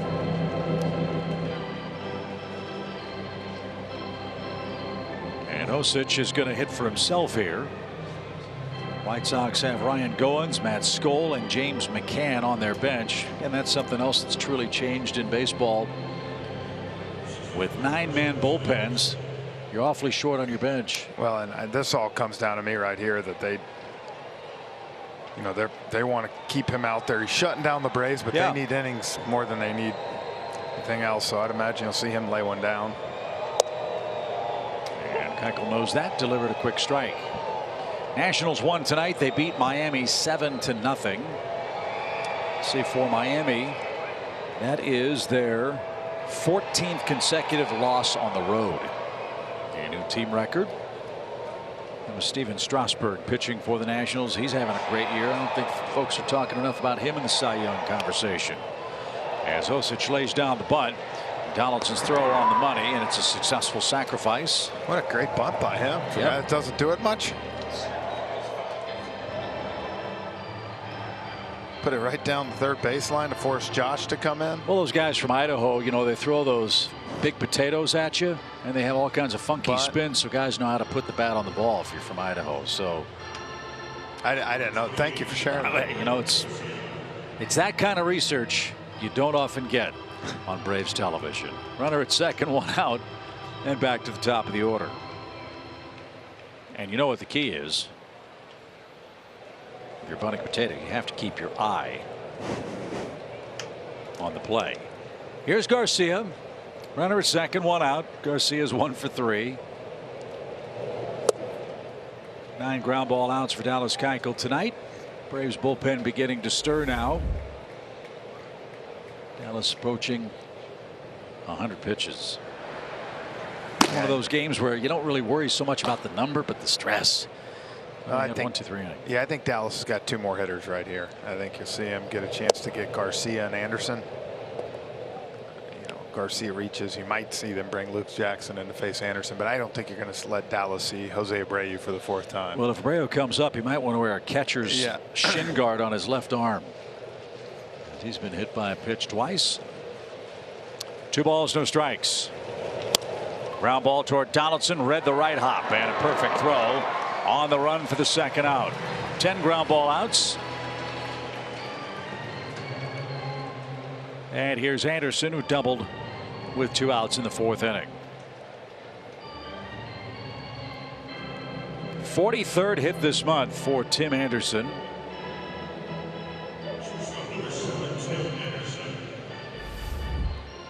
Little Jethro Tull action for Tim Anderson. Yeah. That double in the left center gap in the 4th inning. Ortega made a good spin turn, almost threw him out at second base.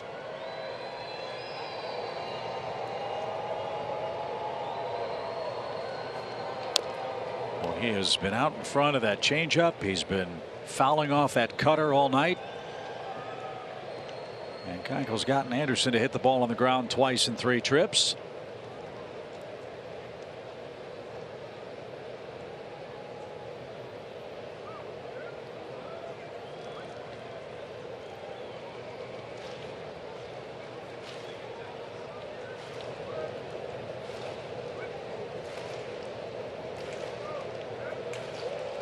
Swing and a miss. It's 0-2.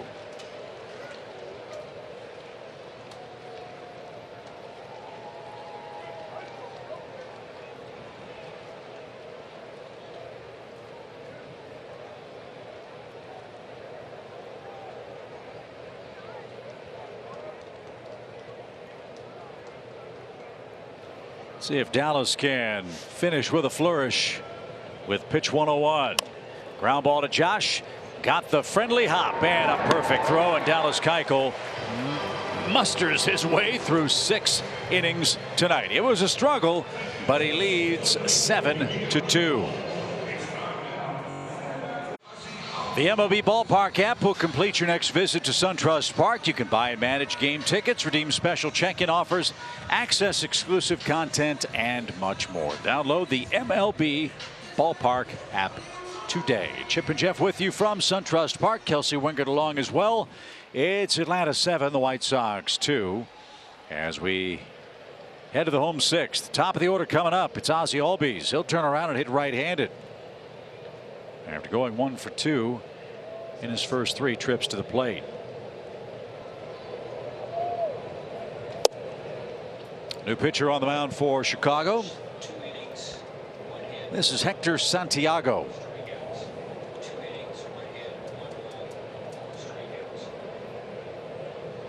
Osich gave the White Sox 2 innings of 4 strikeout ball with 1 hit. So on a night where things have not gone particularly well, that's a positive for the Southsiders, who are in jeopardy of losing their 5th consecutive game and their 40th this year on the road. But they're making progress. Last year the White Sox won just 62 games. They're on pace to be in the mid-70s. Slow, steady progress for Rick Renteria and his staff. They've got a good-looking young team offensively. They've got some arms coming up in their system. Some youngsters are already here. They'll try to finish strong and get ready for 2020 and what should be a wide-open AL Central. Fly ball foul. You got the Twins, you got the Indians, the Tigers. I know have had an awful year, Jeff. They've got a ton of outstanding pitching at Double-A, including Casey Mize, former Auburn star. And the Royals, I think they'll be a wild card with potentially new ownership in Kansas City next season. High hopper hit toward third. Long throw, bad throw. That's going to ricochet off the front of the Braves dugout. Moncada got to it, couldn't make an accurate throw, and Albies has an infield hit, his 2nd hit of the night, and his 46th multi-hit game of the year. Yeah, and you know it's funny. This is what you talk about when they were talking about Moncada loving to throw on the run, doesn't like to throw when it's hit right at him, and this is a perfect example right there of a ball that, you know, with a good throw, he gets Ozzie right there, probably to bang bang. You see him, he gets it. It'd have been close, but. Yeah, Moncada had to wait for gravity, and the speed of Albies earns him his 2nd single of the night. Here's Dansby. He's been aboard twice. Braves have 10 hits. And that's in for a strike from Hector Santiago. He's been a swing man. He's been with Anaheim, them starter, reliever. He's done a little bit of it all.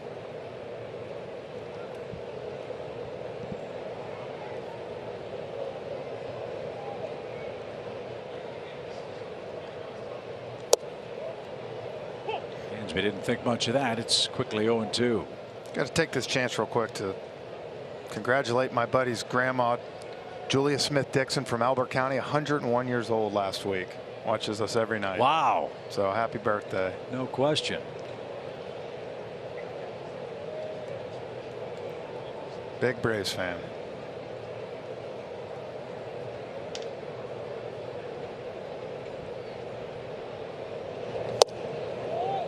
Good take there. As Culberson comes out on deck, so as we said, I think Keuchel will be through with 6 tonight, which, or sorry, for Freddie Freeman. That foot hasn't stiffened up. Remember, he got hit by a pitch in the 2nd inning. So get him off his feet. Get that checked out. The pitch is turned on. Boy, you don't go in there to Dansby Swanson. He can turn on anybody's fastball in the inner half. Yeah, this might be one of those where Snit took it out of Freddie's hands, let him play for a little bit, grinded it out, and might have said, you know what, go get ice on that thing. Braves can't afford any more injuries. Inciarte, Markakis, Riley, McCann. It has been a revolving door of battered Braves. Pitch. And that's cut on and tipped, and Dansby's down on strikes for the 2nd time, 1 away in the Atlanta 6th. So will be Culberson now. Culberson to pinch hit. Need to get Charlie going again. Brian Snitker joked early in the season about how hot Culberson was coming off the bench. He said, look, I don't want to play it because I don't want to put you in a slump. Yeah. Well, Brian proved prophetic. Charlie's riding an 0 for 22 run, and 17 of those 0-fers came in starting assignments.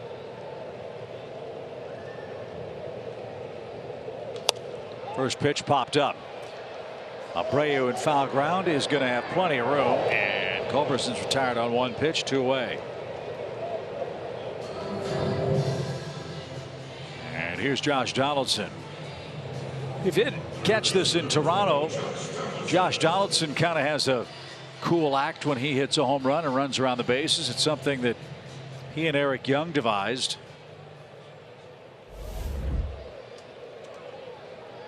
Of course, this traces back to Josh's nickname, the Bringer of Rain. And of course, they play Fleetwood Mac when he comes up.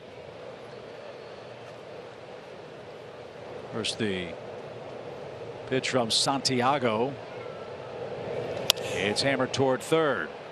And that story will have to wait until Donaldson comes up again as he rolls out to third to end the Atlanta 6. 7-2 Braves in game 2. Atlanta Braves baseball is brought to you by your local Toyota dealer. Toyota, let's go places. And by SunTrust. Confidence starts here.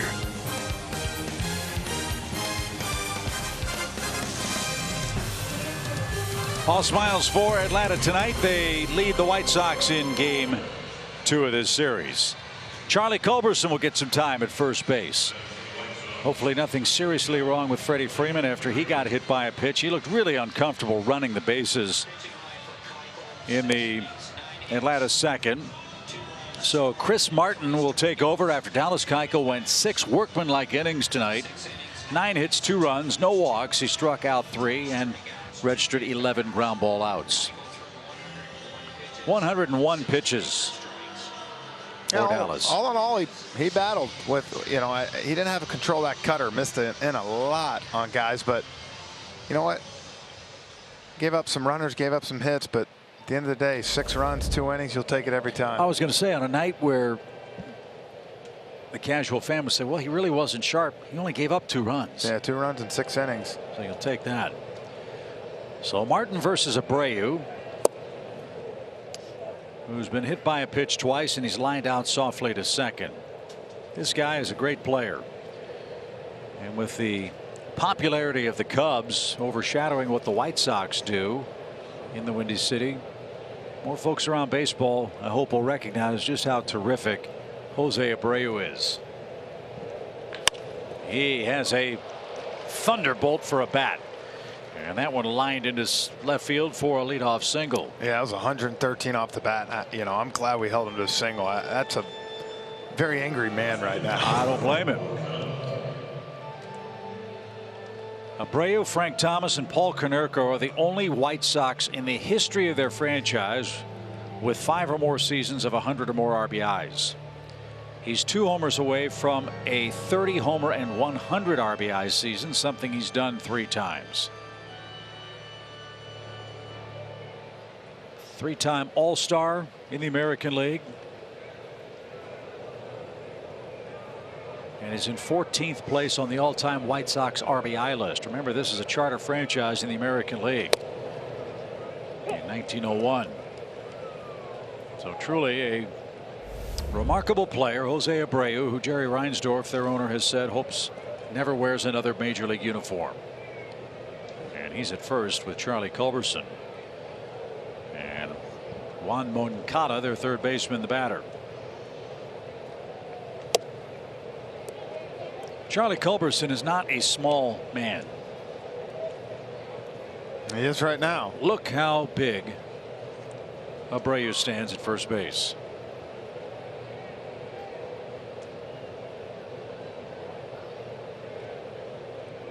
One ball, 1 strike. Hits are even 10 apiece. And that's lasered into the seats, second deck. 1 ball, 2 strikes for Moncada.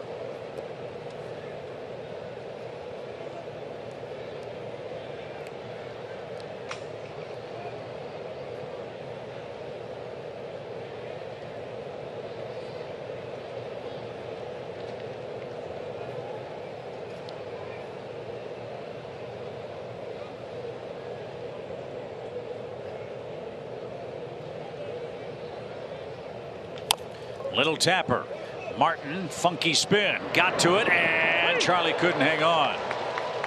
So 2 are on with nobody out. Yeah, see the replay here in a minute. I don't even know if he would have had him if Charlie did hang on. It was going to be bang, bang. Mikata, who can run a little bit. You saw that. Just did a good job of getting it, throwing it.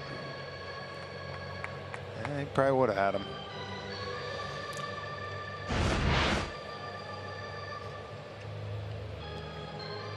Guessing I'll give that an infield single, though. I think Matthew Kaminsky just played the Jetsons theme. For Jimenez. Here comes Elroy. Oh, yeah. That's Eloy. I'm thinking that's what he played. He's a lot smarter than I am coming up with that stuff, so I don't even try. You know, Jeff, the most important thing in this business is know your limitations. Yeah, that's not one of them. Couple of hits for Jimenez, both of them infield hits. White Sox have a bunch of those tonight. They have 11 hits. 10 singles. And the one double, or the one extra base hit, was a hustle double that was bang bang play at second. Yeah, so Tim Anderson back in the 4th inning. And this one's shot into left field, a base hit. They're going to send Abreu home. Here comes the throw off target. And Chris Martin has been greeted rudely with 3 consecutive singles. And this is getting a little too close for comfort now. It's 7-3. well, that's why I said Braves offense got to find a way to try to get a few more. We saw that's not a bad pitch. That's a ball right there in, but he was able to pull the hands in. We saw last night with the Braves scoring 10 runs, they were able to get 7. The White Sox chip away there at the end. So it looks like Cotto might have hurt himself rounding second base.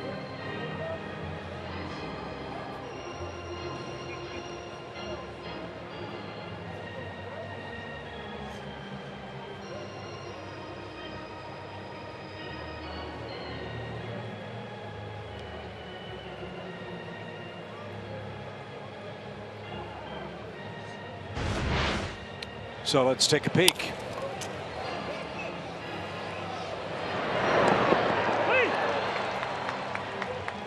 Could he have done something when he lunged at the first base back there? No, that's what I'm going to look at here.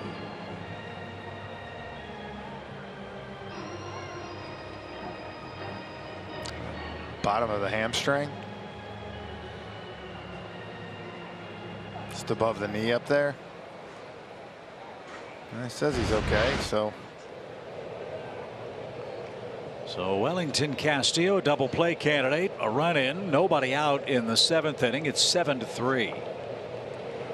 More action in the Atlanta pen as Martin delivers a strike. His bullpen has settled in nicely of late.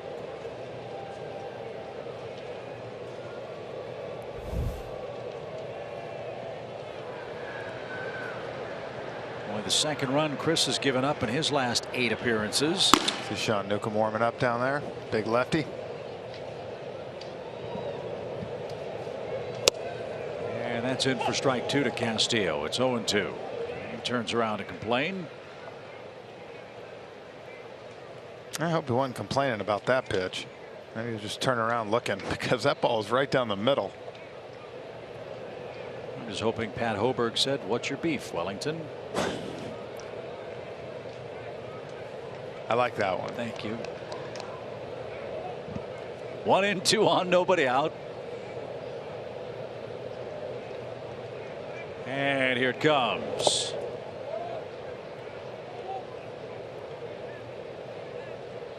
Wow, the Cardinals came back and swept the doubleheader from Cincinnati. They were down 2-1 in the 9th inning. They beat them 3-2. So the St. Louis Cardinals keep pace in the National League Central.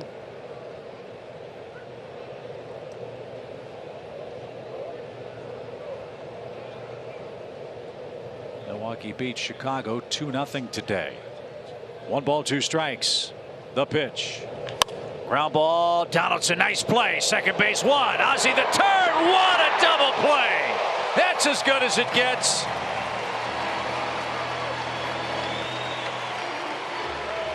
Hang out a gold star on that, baby. That was a huge twin killing.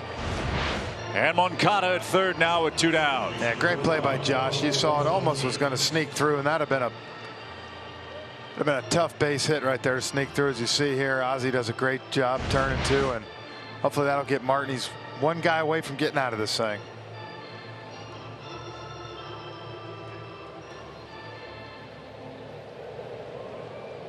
We don't talk enough about Josh Donaldson's defense. That guy has been unbelievably good. Yes.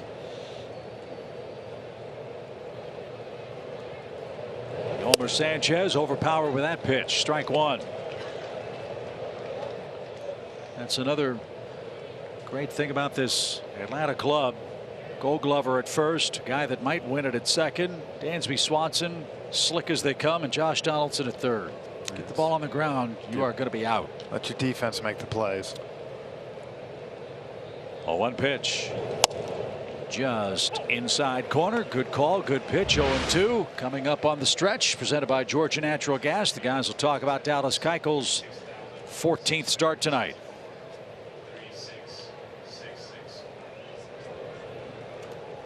$36,664 fans paid to watch it tonight. Braves have gone over 2.2 million in attendance. And really, Martin hadn't thrown bad this inning. He had some bad breaks there. Abreu, of course, hit a missile, but after that, Moncada with the infield hit. Jimenez hit a ball that almost hit him on the inside corner and just kind of blooped it into left. So you'd like to see Chris finish him off right here and get the offense back out there for the bottom. No balls, 2 strikes. What a block. Oh, 59-foot pitch to Sanchez was blocked by Flowers. 1 ball and 2 strikes now.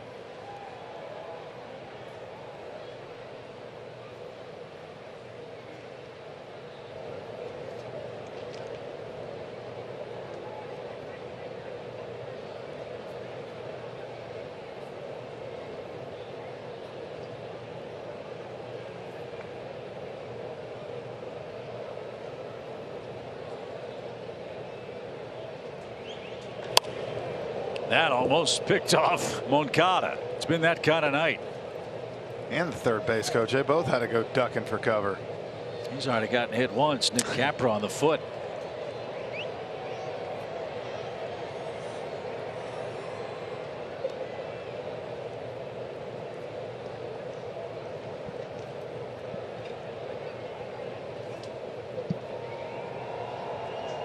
One ball, 2 strikes.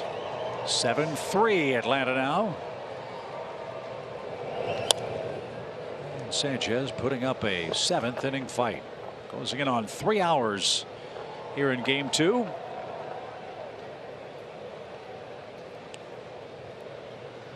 Very long first inning.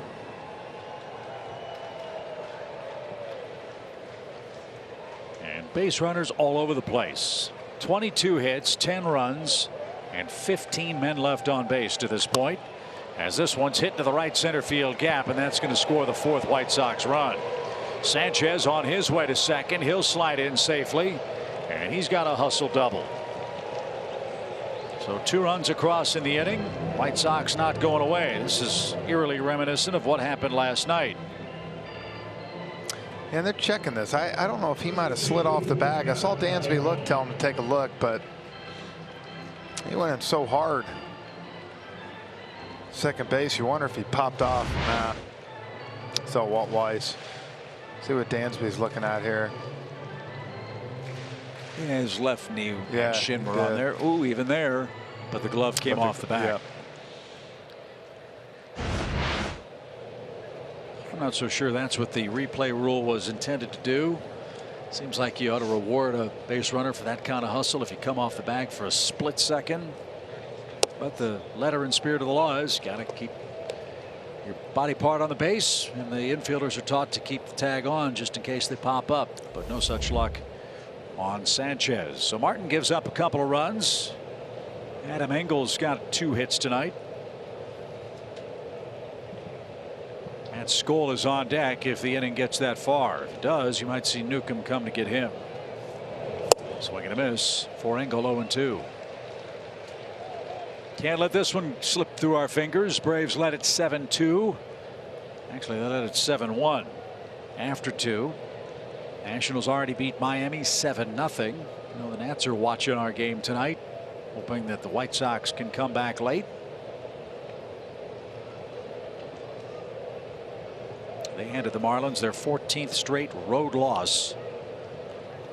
And Nationals Park tonight. The 0-2.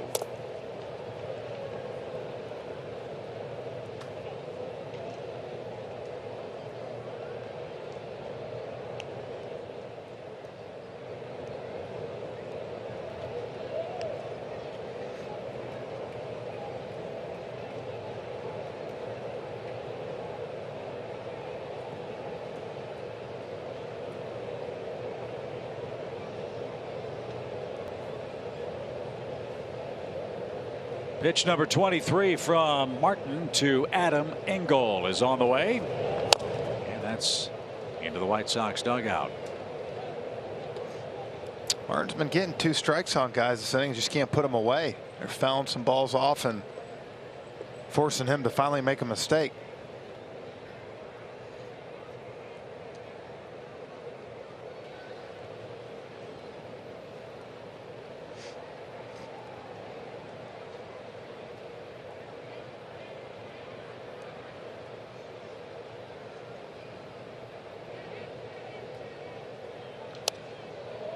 Another knuckle sandwich off the screen. It's still 1-2.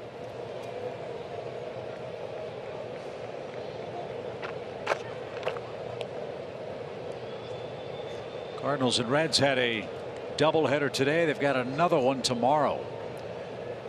It was a 4-game series, so bad weather messed up things in St. Louis, but all's right with the Cardinals after they swept it with a comeback win in the 9th tonight in game 2. And another 1-2 pitch for Engel. And another foul ball. Yeah, see, I think that's the pitch right there, a little cutter slider for him. It's got to be down and away right there. And I think you do that, you get yourself a swing and a miss, and that's all about location.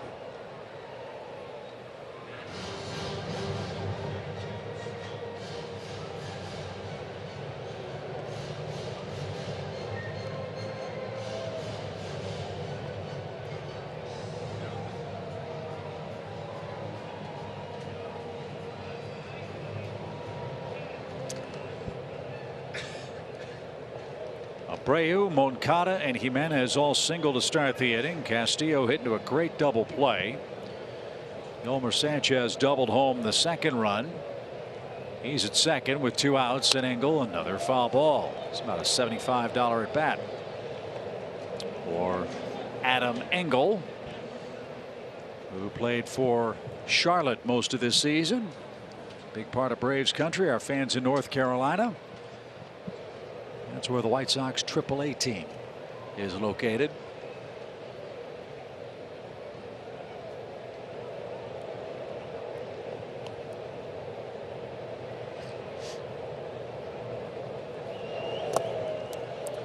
Another ball in the dirt, another block by Flowers.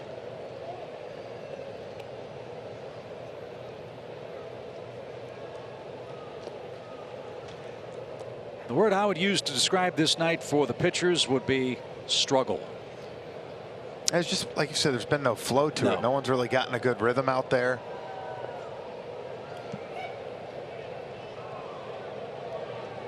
And still no rhythm to the game as we labor on in the 7th inning. 2-2 pitch. Broken bat pop. That's trouble. But Matt Joyce is there, and he can't make the play. A run is in. Engel around second. He's on his way to third. He's going to be safe. And the White Sox have scored another run. It's 7-5. Matt was there, but couldn't make the play. Ball just kind of bounced off his glove, and as you said, he was there. That was a good cutter right there, as you got him break his bat, but see how they score it. But I would imagine that's going to be an error right there. So Matt Skole is announced. Chris Martin didn't have it tonight. 3 runs, 4 hits so far. The man at third belongs to him, and all of a sudden it's nail-biting time in Atlanta. 7-5 is your score. They were down 7-1. They have made it a 2-run game now. As you peer in on our Xfinity cam, Matt Skoll is going to come on and pinch hit. And he will face Sean Newcomb. The White Sox get their 3rd run of the inning on a 3-base error off the bat of Adam Engel. And Sean Newcomb is on the mound. His ERA has been going the wrong way now over the last 13 appearances. He's given up 11 runs in his last 12 innings. Got to get Sean back on the beam. Be a good spot for him to do just that with 2 outs. And he starts Skoll with a breaking ball. Strike 1. Yeah, you got to get yourself out of this inning right here. Get the offense back out there and stop the bleeding right here.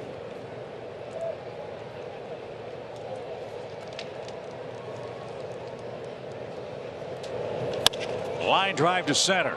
Hamilton broke back, but he's going to recover, and that finally stops the bleeding.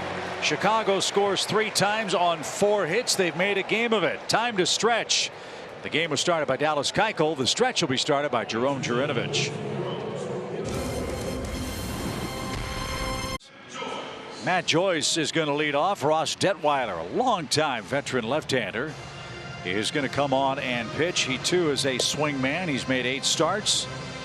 And over his last 5 relief appearances with the White Sox, it hasn't gone well for him. An 8-point ERA, like Sean Newcomb. 11 earned runs in his last 12 1/3 relief innings. Newcomb got the final out of the top of the 7th. Let's see what the Braves can do with Detweiler here in the bottom half. I'd like to see a run or 2 get pushed across here and just get you a little more breathing room. Well, this is where the Braves have been so good. 7th inning and later. This would be a perfect time for exactly that. That's how they broke it open last night. The other thing is, the White Sox bullpen has done excellent work. After Lopez gave up 6 runs, the next 3 Chicago relievers have gone 5 1/3 innings and have given up 4 hits and a run with 8 strikeouts. So to your point, Jeff, can't rest on your laurels now. You got to find a way to manufacture some more runs.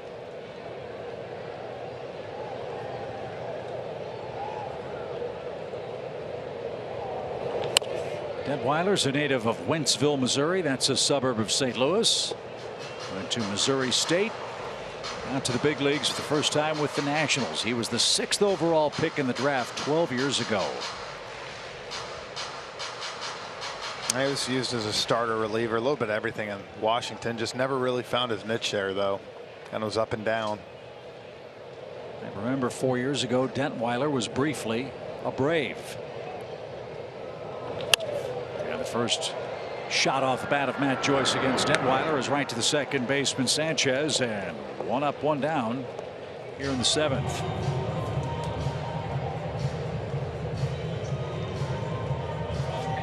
So Detweiler has pitched with Washington, Texas, Atlanta, Cleveland, Oakland, Seattle, and now the White Sox.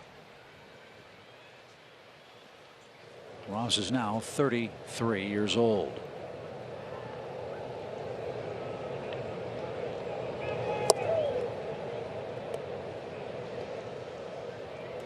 After the 2017 season, give Detweiler some credit. A #1 pick, a high #1 pick. He went to independent ball in 2018. Worked his way back, and that's when the Seattle Mariners came and got him from the York Revolution in the Atlantic League.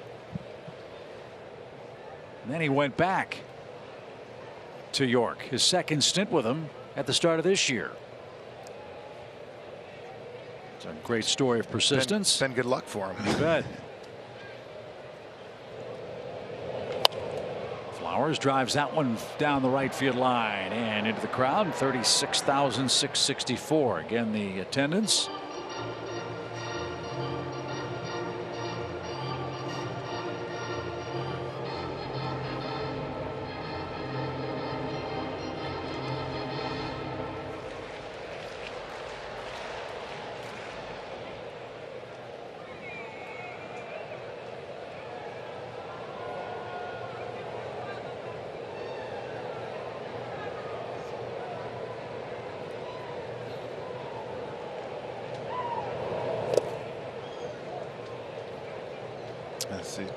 Tyler get the count to 3-0 here. See if he gets that fastball again like he did 2-0. See what he can do with it.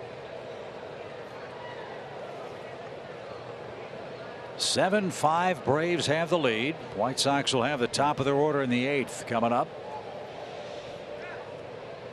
Dallas Keuchel started. Went 6 innings. And he's in line to earn his 6th victory. Last 4 starts for Keuchel. This is what's so encouraging. 25 innings, 24 hits, 3 earned runs. You'll take 3 earned runs in 25 innings, won't you? Absolutely. And like you said, you know, he grinded through some 8 innings tonight. When you talk about the cutter wasn't really sharp as far as finding the inside part of the plate, I thought he did a really good job. And Tyler Flowers takes a walk with 1 out. Our Hispanic Heritage coverage continues all this week as we share stories from the Braves organization. Tomorrow we feature Braves alum and the best looking guy in the ballpark, Eddie Perez, on Twitter at Fox Sports Braves. Hispanic Heritage coverage is presented by Georgia Lottery. I might have to disagree with that. I mean, Eddie's a good looking guy. I don't know if he's going to be the best one. Well, do you have another candidate in mind? I'll get back to you. I can't give Eddie that though. Well, if you'd step away from the mirror, you might be able to. I didn't say my name. Oh, I didn't nominate myself. Well, you kept looking at the mirror. As Ortega takes ball 1, 1 ball, no strikes. Luckily for the two of us, we've got one of those thin mirrors in the booth. You know, sometimes they have the mirrors that kind of mess with your figure. We've got the ego helping skinny mirror up here. And we'll take all the help we can get. 1 ball, no strikes. And that's down the line fair. Ortega guides a base hit. And Flowers wisely stops at second with play in front of him. So Rafael has a 2-hit night. Yeah. And against a lefty. Yeah, nice job going with the pitch right there. Not trying to do too much and slapped it right down the line. Billy Hamilton's got 2 hits. His Speed Jeff tonight, StatCast AI powered by AWS. 4-second sprint time from the plate to first base. I'd have loved to have seen StatCast if he could have gotten inside the Parker right there watching him around the bases. The ball didn't hop over for a ground rule double.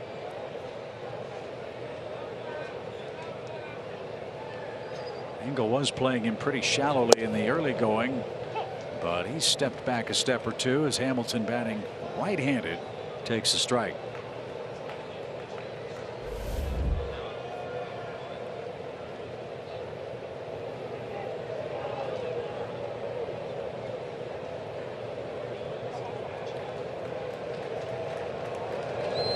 That's upstairs. Wonder if the Braves and White Sox could have a gentleman's agreement tonight. If this game lasts past midnight, technically it would be September 1st. Bring someone up, have them ready. Bring some guys in and have them ready to finish the game off. Tell you what, the guys, if they keep playing at this pace, they might not be too mad about having a 5-10 game tomorrow. Get a little sleep. Yeah. It's been a slog tonight. As that's downstairs. Looks like, is that Ronald? Yep. Ronald Acuna Jr. in the on-deck circle will bat next. Ronald did not start, obviously. First time that's happened in a while. Braves wanted to give him a mental and physical break after Acuna racking up the strikeouts. 2 balls and a strike.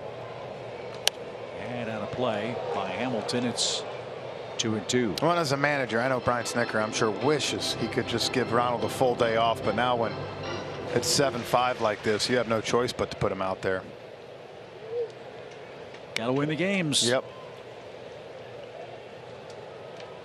Braves lead by 2, but trying to tack on a couple of runs here against Ross Detweiler.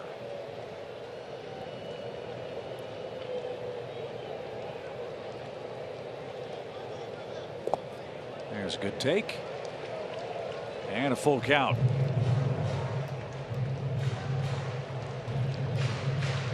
Nobody up in the White Sox bullpen. Well, now somebody is throwing. I beg your pardon.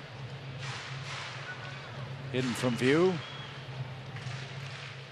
It was Kelvin Herrera down there warming up, which I would imagine he's coming in to face Ronald. They're not going to let Detweiler face Ronald. No chance.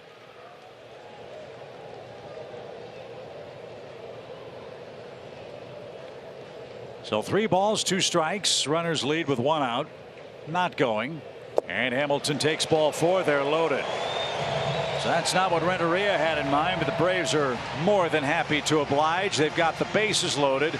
Acuna is going to be announced, and we'll see if Rick Renteria goes to his pen here. He's looking to see if Herrera is ready. And the crowd roaring as Renteria has no choice. Righty-righty matchup here with Acuna. A great weapon for Brian Snitker here in the 7th inning, trying to extend a 7-5 lead.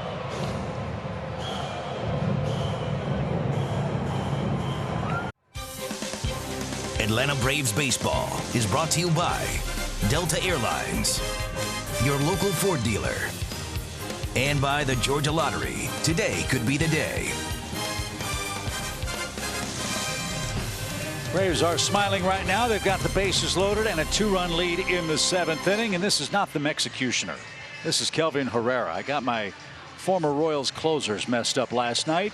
Soria is the Executioner. Yeah. But Kelvin Herrera in his day, also a terrific late inning relief guy. And he's got a mess on his hands with Ronald Acuna Jr. coming up. Bases full of Braves, 1 out, and a chance to really drop the hammer here. Yeah, that's the only good thing. You know, when you saw it versus the Dodgers that last day when they didn't start a couple of their guys. When you got a guy like Ronald not playing, you're able to bring him off the bench in a situation like this. And what's better than that? Bases are full of Braves. Let's see if Ronald can work a count. One thing, that ball got away, but not far enough. One thing the Braves were encouraged by last night, Jeff, was that Ronald didn't strike out. And he'd really been struggling to make consistent contact. 19 strikeouts in 49 plate appearances going into last night's game. He put the ball in play 5 times yesterday. And a fly ball here would provide some much needed insurance. Yeah, he lined out to right, had a deep fly ball to right. So a lot better at bats yesterday. Hopefully between that and getting some time off today. 1-0 count. Jammed him. It's hit toward left. Jimenez makes the catch. Tagging from third is Flowers. Throw to the plate is off target. Acuna delivers a broken bat, sac fly, and a big insurance run. All he had to do was make contact, and he hit it deep enough. So Braves cash in one of those Detweiler walks. It's 8-5. ABC baseball. Yeah, and look, it wasn't a double. It wasn't a tape measure shot, but those are the kind of thing that he can feel positive. Okay, that's a good night right there. Got a fly ball, drove someone in. That was solid. Pitch was in, sinker in, but he was able to do his job and get a run in. And that's a smile we like to see. We haven't seen that as much. So yeah, when you're slumping, it's got to be the worst feeling in the world, because all you want to do is contribute something. Absolutely. Offensively, and Ronald did tonight with his 92nd RBI. The White Sox appeal at third, thinking Flowers left too soon. Sal Fasano looking at Herrera saying, come on. Wow, and he just balked. Greg Gibson, first base umpire, called a balk. Even better. He never came set. So how about that? The White Sox tried to appeal at third, and Herrera forgot to come set and balked. That could be a huge play. Now a hit could score you 2 more runs. Watch. Yeah, they're going to put Ozzie on. Get the righty on righty matchup. So the intentional walk will load the bases, and Dansby Swanson's the hitter. Dansby's been clutch. He's been a big late inning star offensively for Atlanta. And here's a spot tailor-made for Swanson if he can hit a ball the other way on the ground. Big hole between Abreu and Sanchez for the moment. And remember, you've got a rather shaky White Sox defensive outfield with Garcia and 11 errors in right field. If Dansby shoots one that way, remember Garcia overran a ball last night. If that happens, Dansby's got great speed. It could get very fun here in the 7th. And downstairs, ball 1. Yeah, Herrera's going to try to run that two-seamer in. That's why they're shaded kind of to left field. But if he gets something out over the plate, whether it's fastball or that slider, you'd love to see Dansby drive that right center gap right there and clear the bases. Each team's pitching staff tonight has exactly one 1-2-3 inning. Base runners everywhere. The pitch. And he got that call at the bottom of the zone. Even count. 13 runs, 23 hits, 16 men left on base. The Braves have struck out 8 times. Chicago has struck out 3 times tonight.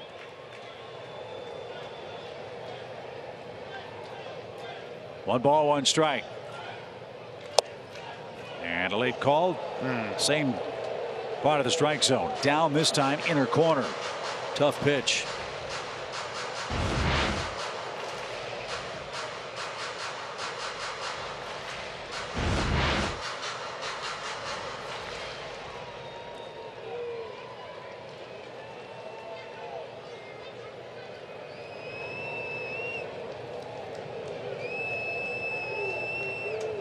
Herrera ready. Here it comes. That one got away, but no advance. Yeah, good job by Ortega there. Took a big lead, but realized he wasn't going to get home on that one. There's another one of those spots, Jeff, where you'd love to see Dansby split a gap for obvious reasons. But you got 4 flyers on the base paths and at the plate right here. Yeah, I mean, you hit any sort of gap here. Ozzie scoring from first easy, and Dansby looking at a double or even triple.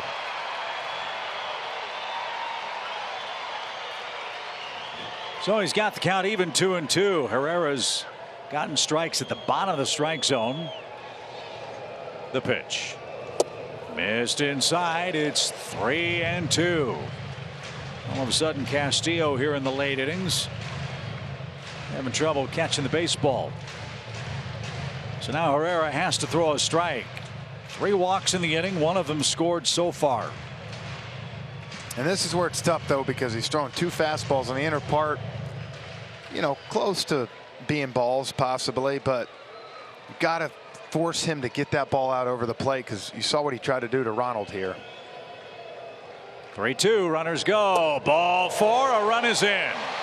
RBI number 2 on the night for Swanson. He's got 60 of them.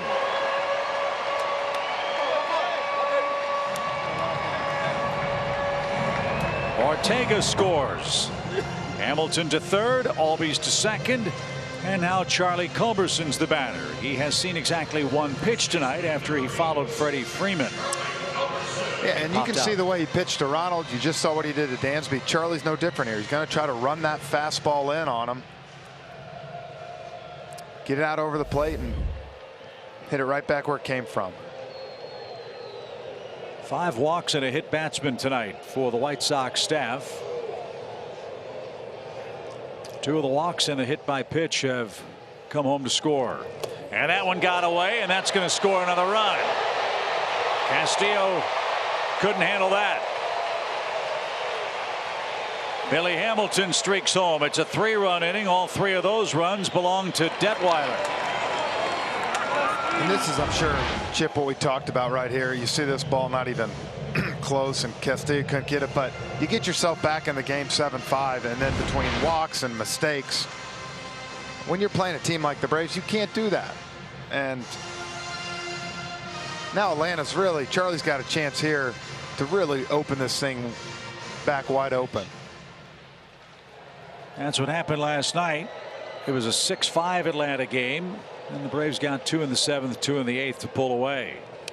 And a good cut by Culberson is fouled back. 1 ball, 1 strike. And it's the same story no matter who you play, good teams, bad team. You walk people late, you're just asking to get beat. Yeah, it'll kill you. So 4 walks in the inning. 2 have scored so far. Ortega had a base hit against a left-handed pitcher. and help the Atlanta cause. And now Charlie with an even count. Here it comes. Jammed him and fouled away. It's 1-2. Closing in on 11 o'clock.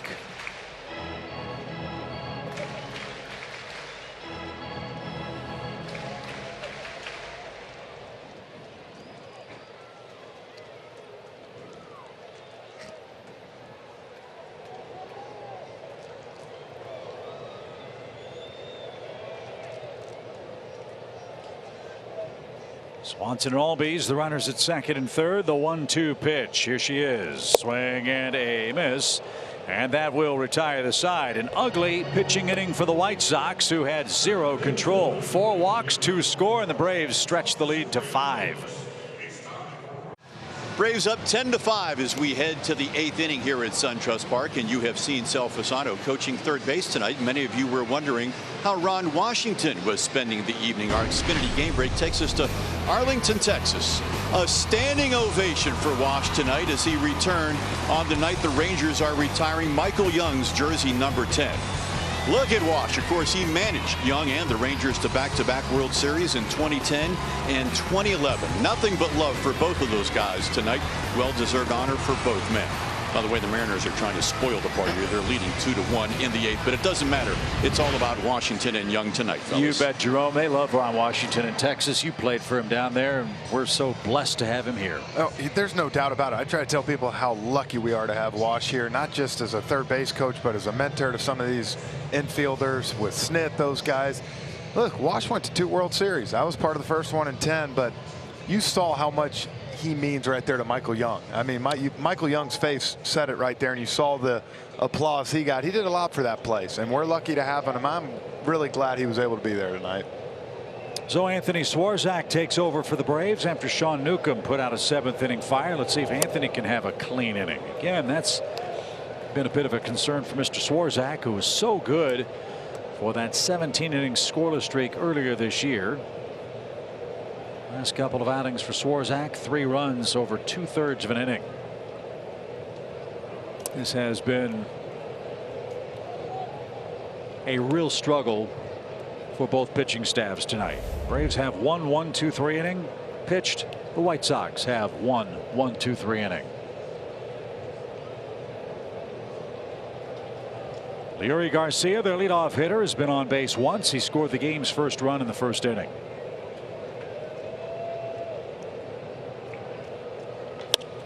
That's lifted toward left. And a can of corn for Ortega. Swarzak gets the leadoff man. That's always a good sign. And here's Tim Anderson. Braves have scored 10 runs again tonight. Back-to-back games with double digits against Chicago. Join us Tuesday, September 17th for the final bobblehead game of the year. It features Henry Aaron, presented by Napa. And that bobblehead honors the 50th anniversary of the team's first division title in '69 after moving to Atlanta in '66. It's only available for the first 15,000 fans through the gates. Get your tickets at Braves.com. Tim Anderson, 43 hits this month.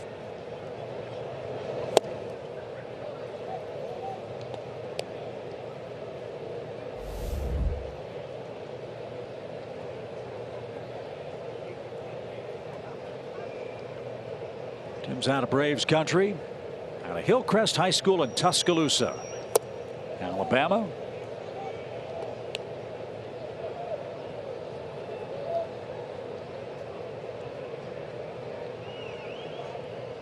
White Sox took him in the first round in the 2013 draft. And he has become one of the faces of the White Sox organization. He got to the big leagues June 10th, 2016, when he took the place of Jimmy Rollins, who was designated for assignment. Yeah, it was one of those things. They played Jimmy, I think, as long as they could until you realize, hey, it's this kid's turn. And he hasn't disappointed. Nope. And Anderson in the middle of a 6-year contract. A couple of club options will take him potentially through the 23 and 24 seasons.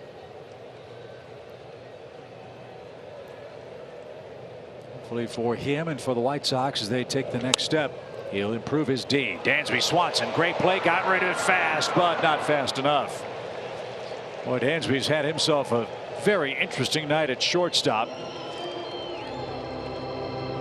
He's made a couple of terrific plays, but they've gone unrewarded for him, unfortunately. Yeah, and this is another one here where the ball was just, it died once it hit the grass. You saw it just couldn't get over there quick enough, and Anderson outran it. So again, Anderson runs hard. That gives him 44 hits this month.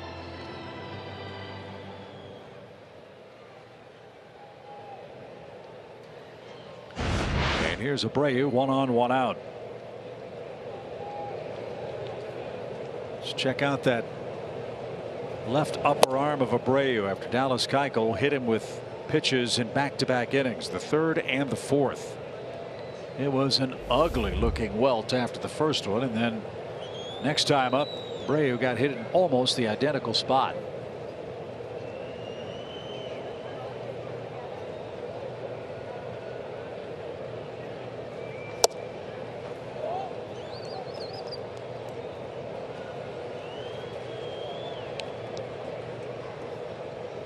Come on, Anthony. Clean inning. 2 balls, no strikes to Abreu.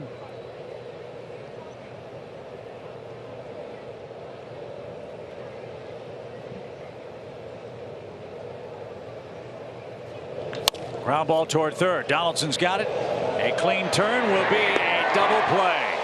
That's going to get Anthony back on the beam. Anderson and Abreu are retired, and the Braves have a shutdown 8th. 10-5 Braves as we head to the home half of the 8th inning. The bringer of rain, Josh Donaldson, set to lead off for the Braves. Now, he's come up with the new home run celebration. EY came up with it. You see EY right there bringing the rain. You see Josh Donaldson's arm? That's him holding an umbrella as he runs the bases.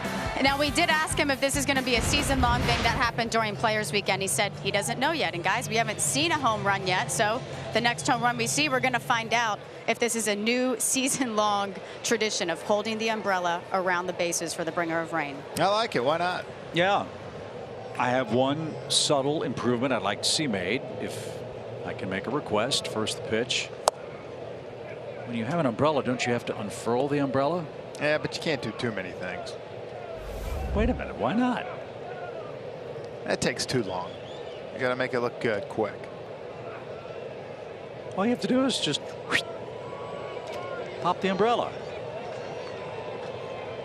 Could just press a button. A lot of the new umbrellas have buttons. That's true. Yeah.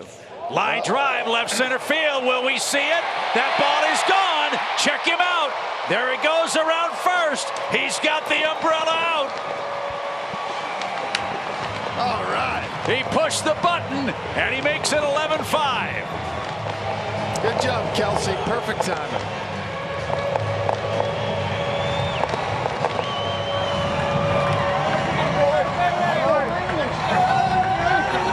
Look at him. Now he's got the umbrella in the dugout. I love it.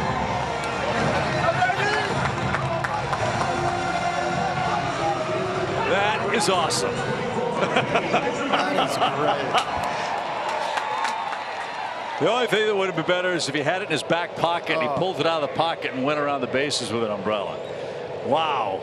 Perfect timing, 11-5. I tell you what, it's so much fun watching Josh too compare the first 6 weeks. See right here, just and EY did it perfect at first base. There's the rain and there's the umbrella. I think it is the push button model. Yeah, it's the new model. Yeah, we'll see.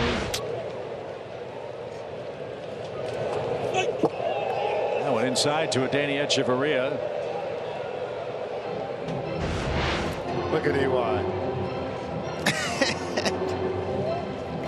I'll tell you what, you talk about Josh the first 6-7 weeks compared to now.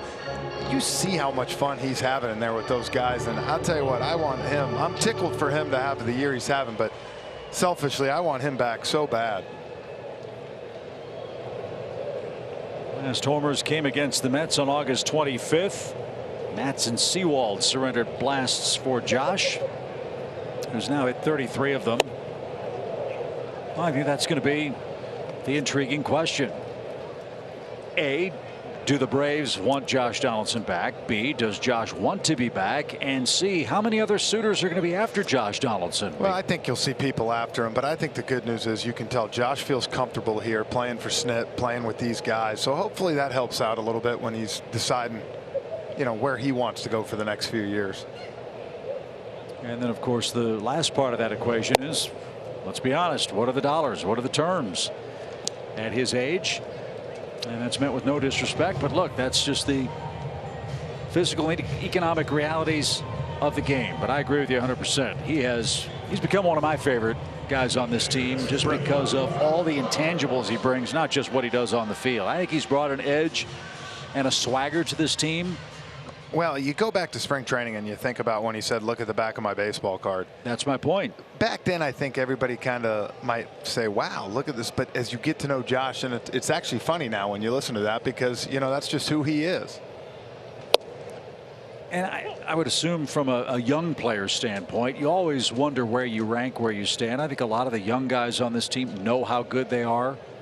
But I think that swagger, that cockiness, that confidence, whatever you want to call it, has rubbed off in a good way. Oh, for sure. For the rest of these kids. And that in and of itself is awfully priceless. And so when the Braves signed Josh Donaldson, there were a lot of folks who wondered, well, wait a minute, you already have Johan Camargo here. And with all due respect to Camargo, why spend $23 million on Josh Donaldson? Well, we're getting that answer. I think everybody's seeing that. Yeah. Absolutely. And like I said, for the first time, I think, in Freddie Freeman's career since he's been here for the most part, he has got an actual legit cleanup hitter sitting behind him. And that means a lot. Freeman with a career high tying 109 RBIs this year as Tyler Flowers swings and misses. That's strikeout number 3 for Herrera. And I think that just made Herrera mad. Now he's just getting the fastball and letting it loose. Celebrate Los Bravos Day at SunTrust Park on Friday the 6th. It's brought to you by Georgia Power. There's that great looking bobblehead that'll be yours if you're here early enough. And the team will wear the Los Bravos uniforms. Go to Braves.com/Los Bravos today. Ortega drives one toward left. And that'll be a can of corn that will finally send us to the 9th inning. 11-5 when it rains and pours for Josh Donaldson. The umbrella popped out in the 8th as he popped one to the left field seats for his 33rd home run.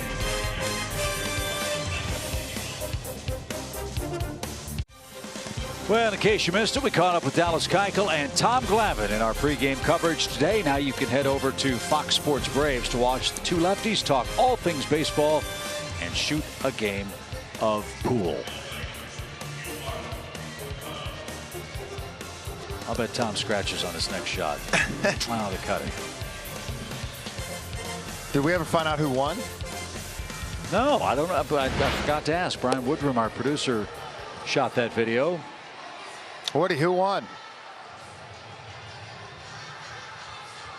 We were told the game was kind of like this one. It was long and boring, and eventually no one made enough. I think everybody ran out of questions before they could clear the table, which doesn't surprise me. Josh Donaldson, the bringer of rain, hits a home run. Oh, that was, I'll tell you what, that just made my night right there. And the umbrella coming in. Don't you love it when they follow the script? Yeah. I knew we were going to talk about that. We touched on it earlier in the night. Kelsey had the report and Donaldson on cue. Might make him our post-game interview tonight. Maybe bring the umbrella, Kelsey. He's going to get doused with Gatorade if that's in the cards as Juan Moncada stands in. Josh Tomlin will try to finish this one up for Atlanta. It's Moncada, Jimenez, and Castillo. Back-to-back games for Atlanta with 10 or more runs. In fact, in this series, 21 runs, 25 hits against Chicago. As this one's lifted toward left, can of corn out there for Ortega, and Rafael's got that. One man down. So again, bigger picture, Washington wins, the Braves are winning. When you have the lead, all you have to worry about is what you do. Braves don't care about the Nationals until they face them head to head. If the Braves win out, they can't be caught. No, and that's the thing I like to see these two games so far is taking care of business like this. Like I said, they 1-4 against the Central here at home. So for them to be able to play the first two nights like this has been really impressive. Eloy Jimenez, 3-hit night tonight, 3 singles. And he's got 5 hits in the series.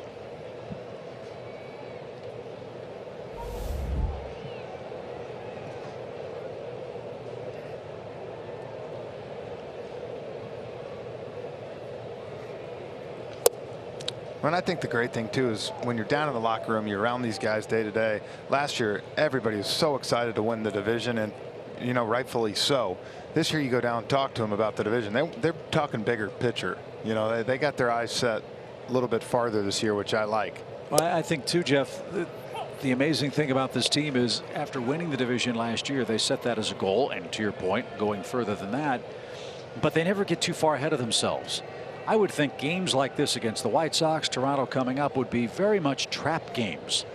And by that I mean games that you might overlook, knowing what's coming up next weekend with the Washington Nationals. And I think at times you might, but the way the Nats are playing right now, I think this team knows they can't afford to let up. No. They know that Nats are winning every game, and so the Braves are doing what they're supposed to do, and that's why they're in first place. 2 balls, 2 strikes for Jimenez and Tomlin. Here it is. And that pushed him off the plate for a full count. And young player, old broadcaster, young broadcaster, that's human nature. You know the stakes that are coming up. And quite frankly, with all due respect to the White Sox, the Braves don't see them very often. These are hard games to play. As this one smashed toward third, Donaldson right there for the second out. They're hard games to play because so much of our game is rhythmic and familiarity. This is a very unfamiliar Chicago team, except via scouting reports, I would think. Well, it's like anything. You know the American League for the most part by the stars and the guys you see every day, but not the everyday lineup guys. So, the Braves scouting reports have been good, and you're seeing the hitters. Really, the first 2 games have had a great approach against these pitchers, so hopefully he can carry over tomorrow and try to get a sweep against Lucas Giolito, one of the best in the American League. Braves are not away from winning the series outright, picking up their 83rd win, their 41st at home, and a 7-game home winning streak here at SunTrust Park.